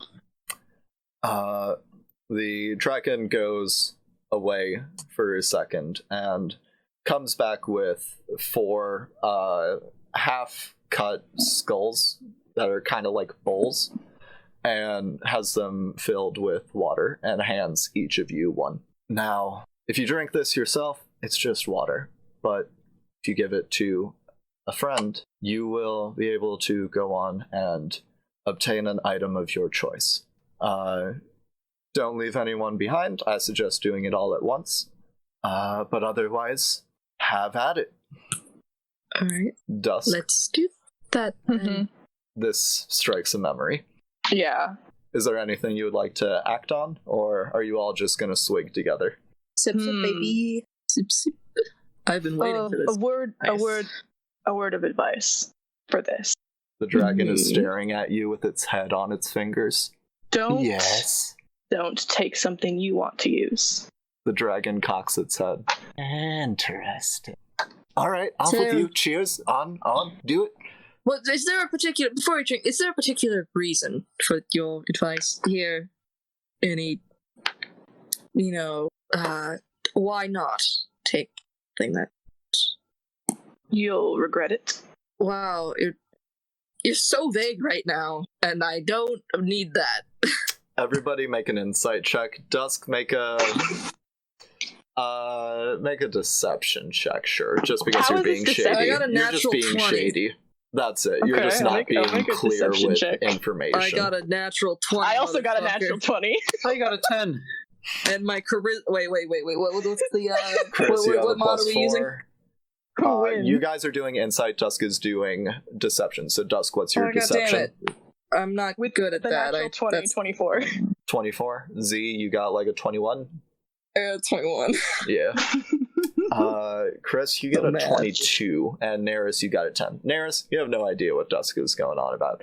Z, Dusk is being weird. You don't know why, but you know he knows something. And Chris, you're looking at Dusk, and just like a quick wince of the eye is just like he's not just guessing at something or throwing out random bullshit. Like, he's saying a fact that he knows. Okay. And the dragon is still just watching, and now it grins, and you see all these, like, needle point teeth just spreading across. Okay.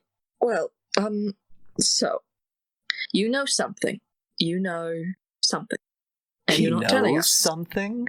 Whoa. Fucking stellar. And you're not telling us, despite the fact that we are going to have to work as a team. Did just tell you. In the vaguest terms possible.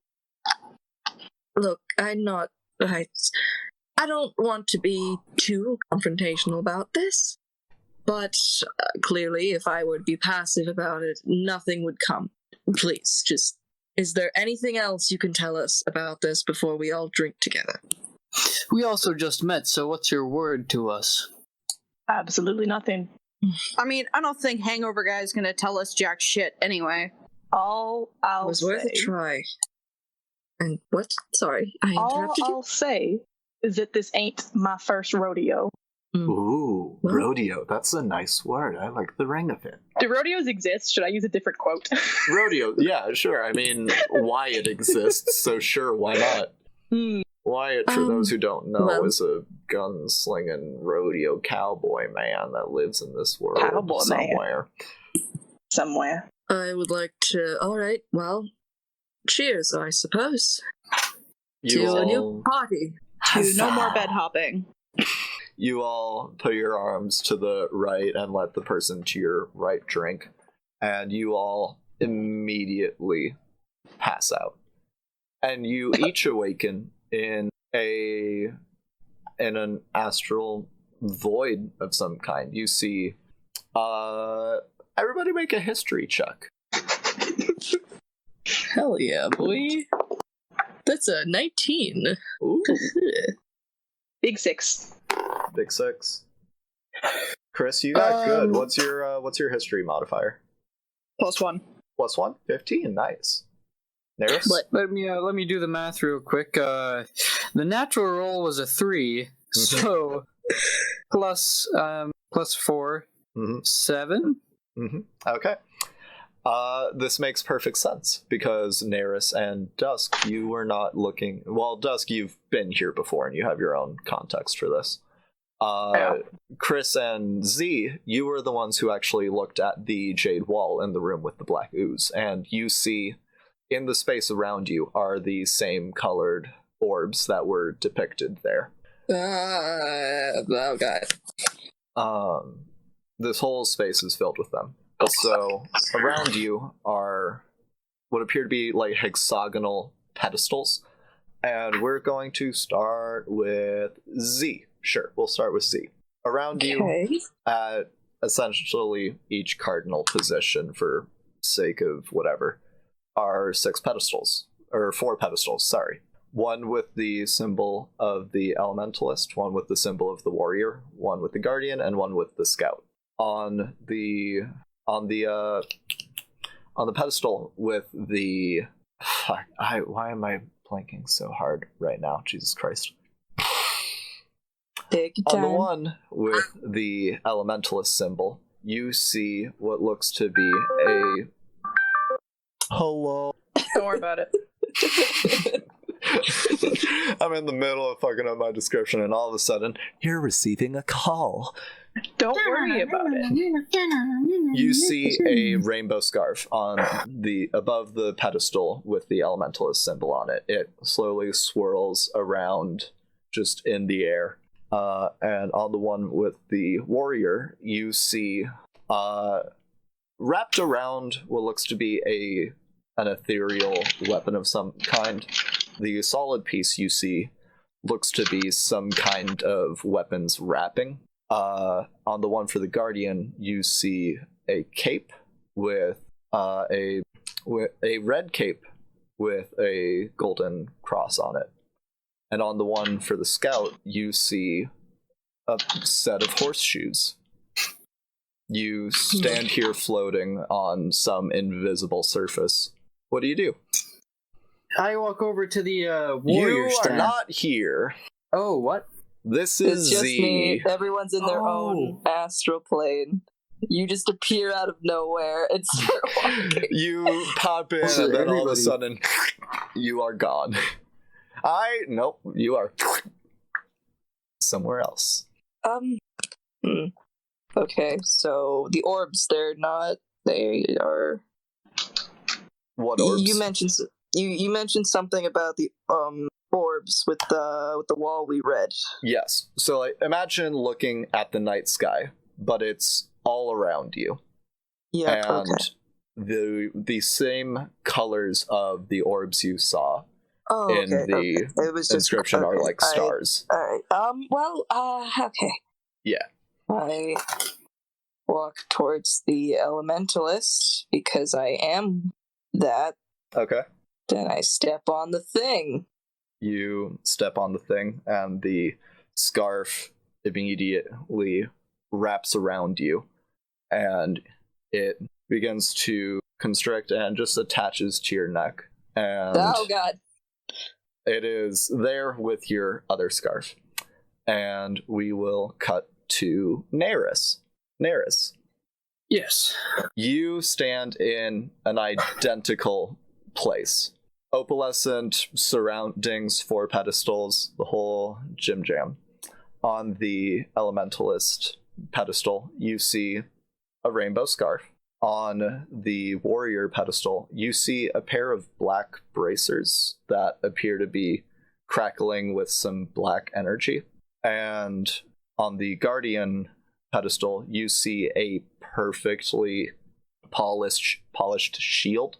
And on the scout pedestal, you see a chime, like that you would hold, and it would go chime, chime, chime, chime. Well, the black bracers do seem to attract me a little bit. I guess I'll walk up to that pedestal. Okay.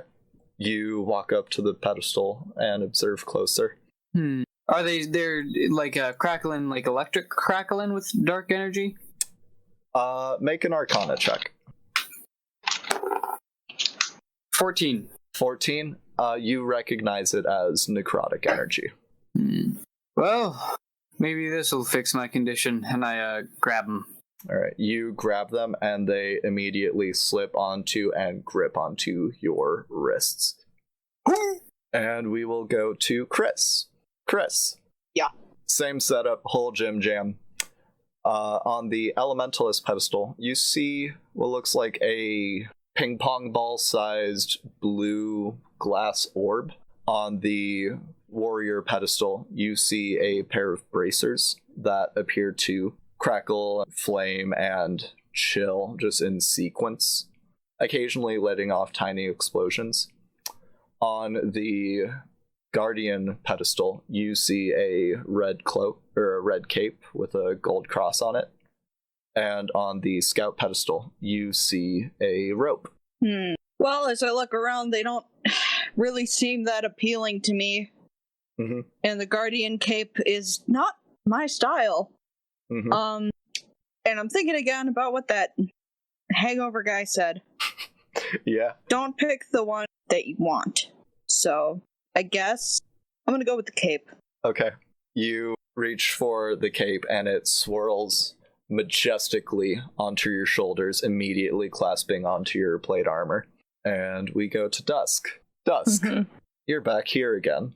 Although there are fewer pedestals this time. There are only 4 instead of a full 6. Around you, you see on the elementalist pedestal a pair of boots that appear to have web decals on them.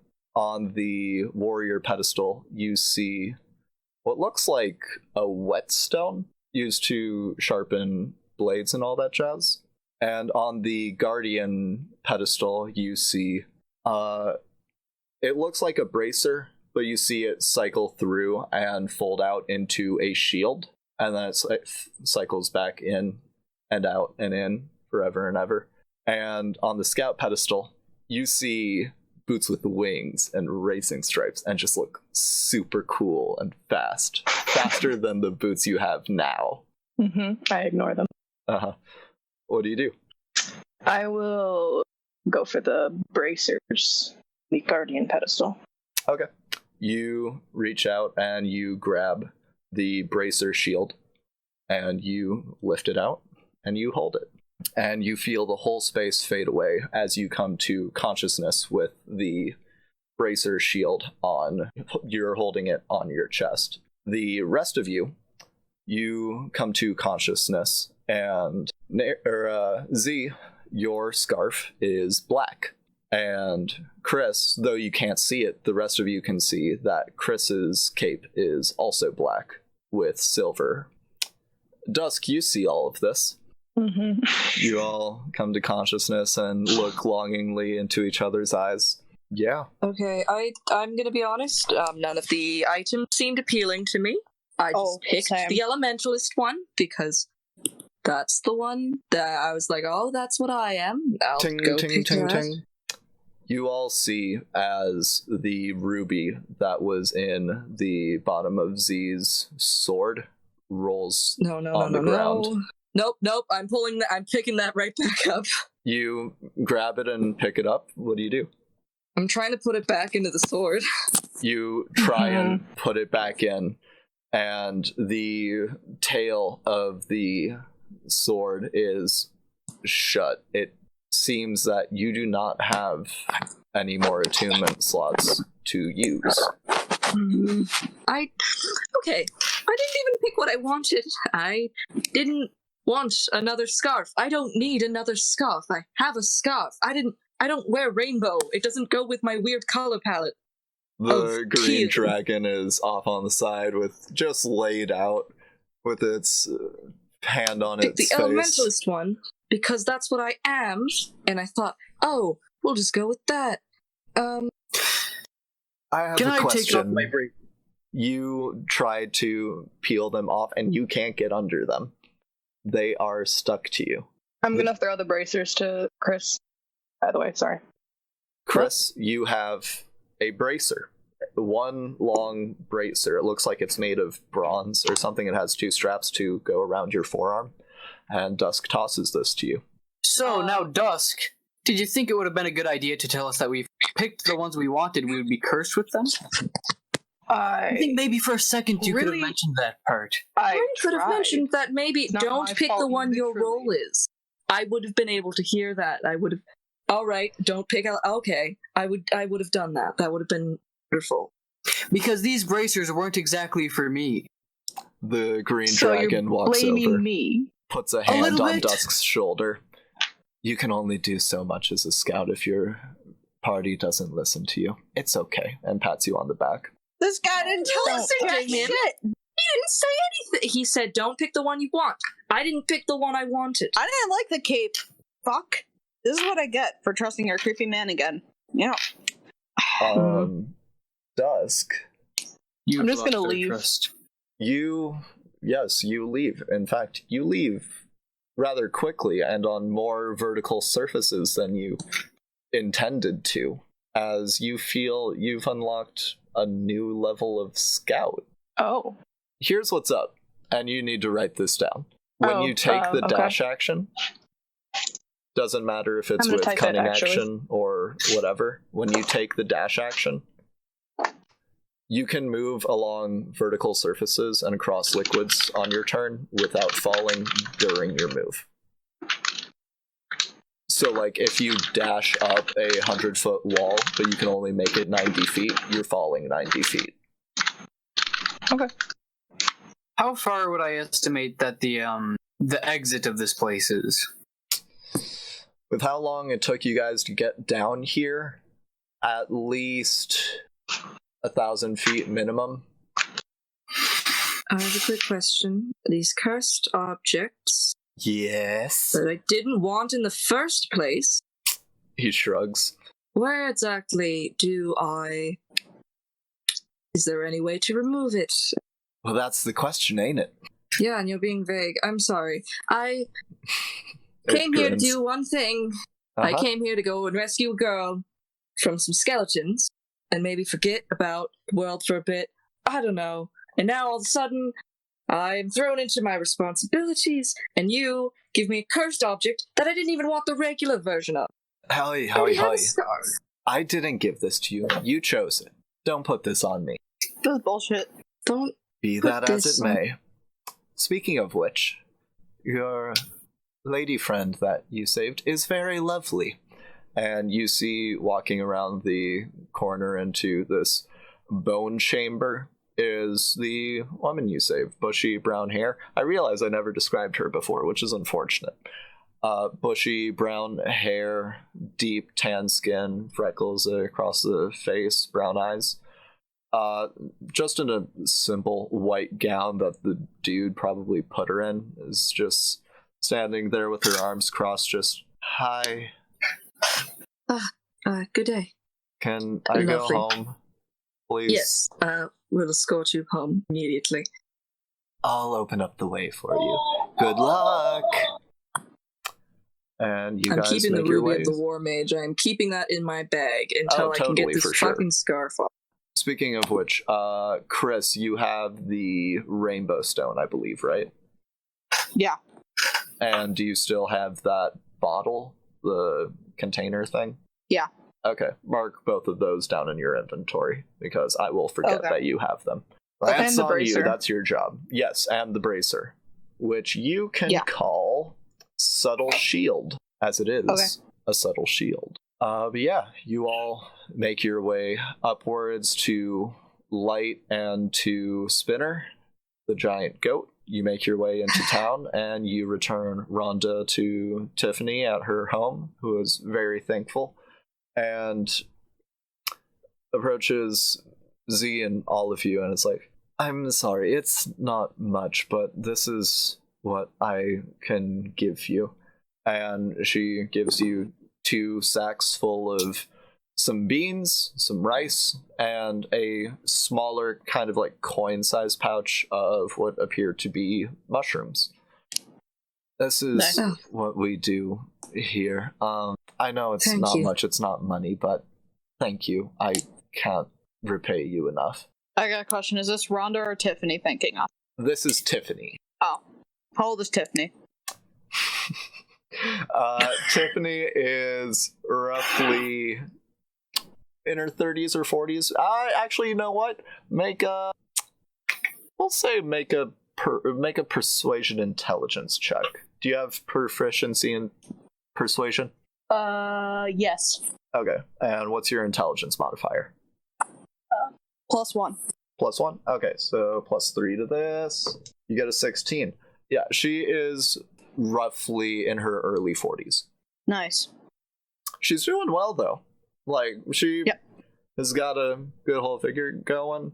She's not #thick, but, like, she's doing all right. Yeah. I puffed my chest up a little and smirked to her. Oh, that's all right. We did it out of the goodness of our heart. Miss, what was the name again? Oh, I'm Tiffany. Make a persuasion check. Okay. What's your charisma modifier? +3. +3? +5. Thank you, but I'm already taken. You are lovely, though. And she just gives you the look of, like, in another life. God damn it. Bye now. Thank you so much. And continue on your way to the next leg of your adventure. Tuck the scarf. Like, it's under my poncho right now, because I have the raised collar, so you can't see it. Mm-hmm. Mostly so Z can't see it. It is... You move aside your poncho for a moment, and it quickly just sinks to your neck. It's not choking you, but it is clinging. You're able to, like, move the fabric itself. Like, you can move it, like, as a mask over your nose and mouth, but yeah, it's not going anywhere anytime soon. Alright. So we're in town now, right? Yes. I want to get a drink. You do that. Does everyone want to get drinks, food, and a good night's sleep? Yeah, I'm also gonna resummon Zazu. Alright, do you have the money for that? I do indeed. Alright. Dusk, what do you want to do if not eat, drink, and sleep? I don't know. I'll just go somewhere. Okay, you just go somewhere. You all, and maybe not enjoy your nights, but take a load off from the previous events. Trying to come to terms with the fact that 3 out of 4 of you now have cursed items. Chris is vibing. Chris gets laid that night, as they always do. What? That's what I did. So just... You're not sure if it's real or it's just a dream, but you just see the serpentine face just looking at you with those eyes that say, I'm not angry, but I'm disappointed. Ooh, God damn it.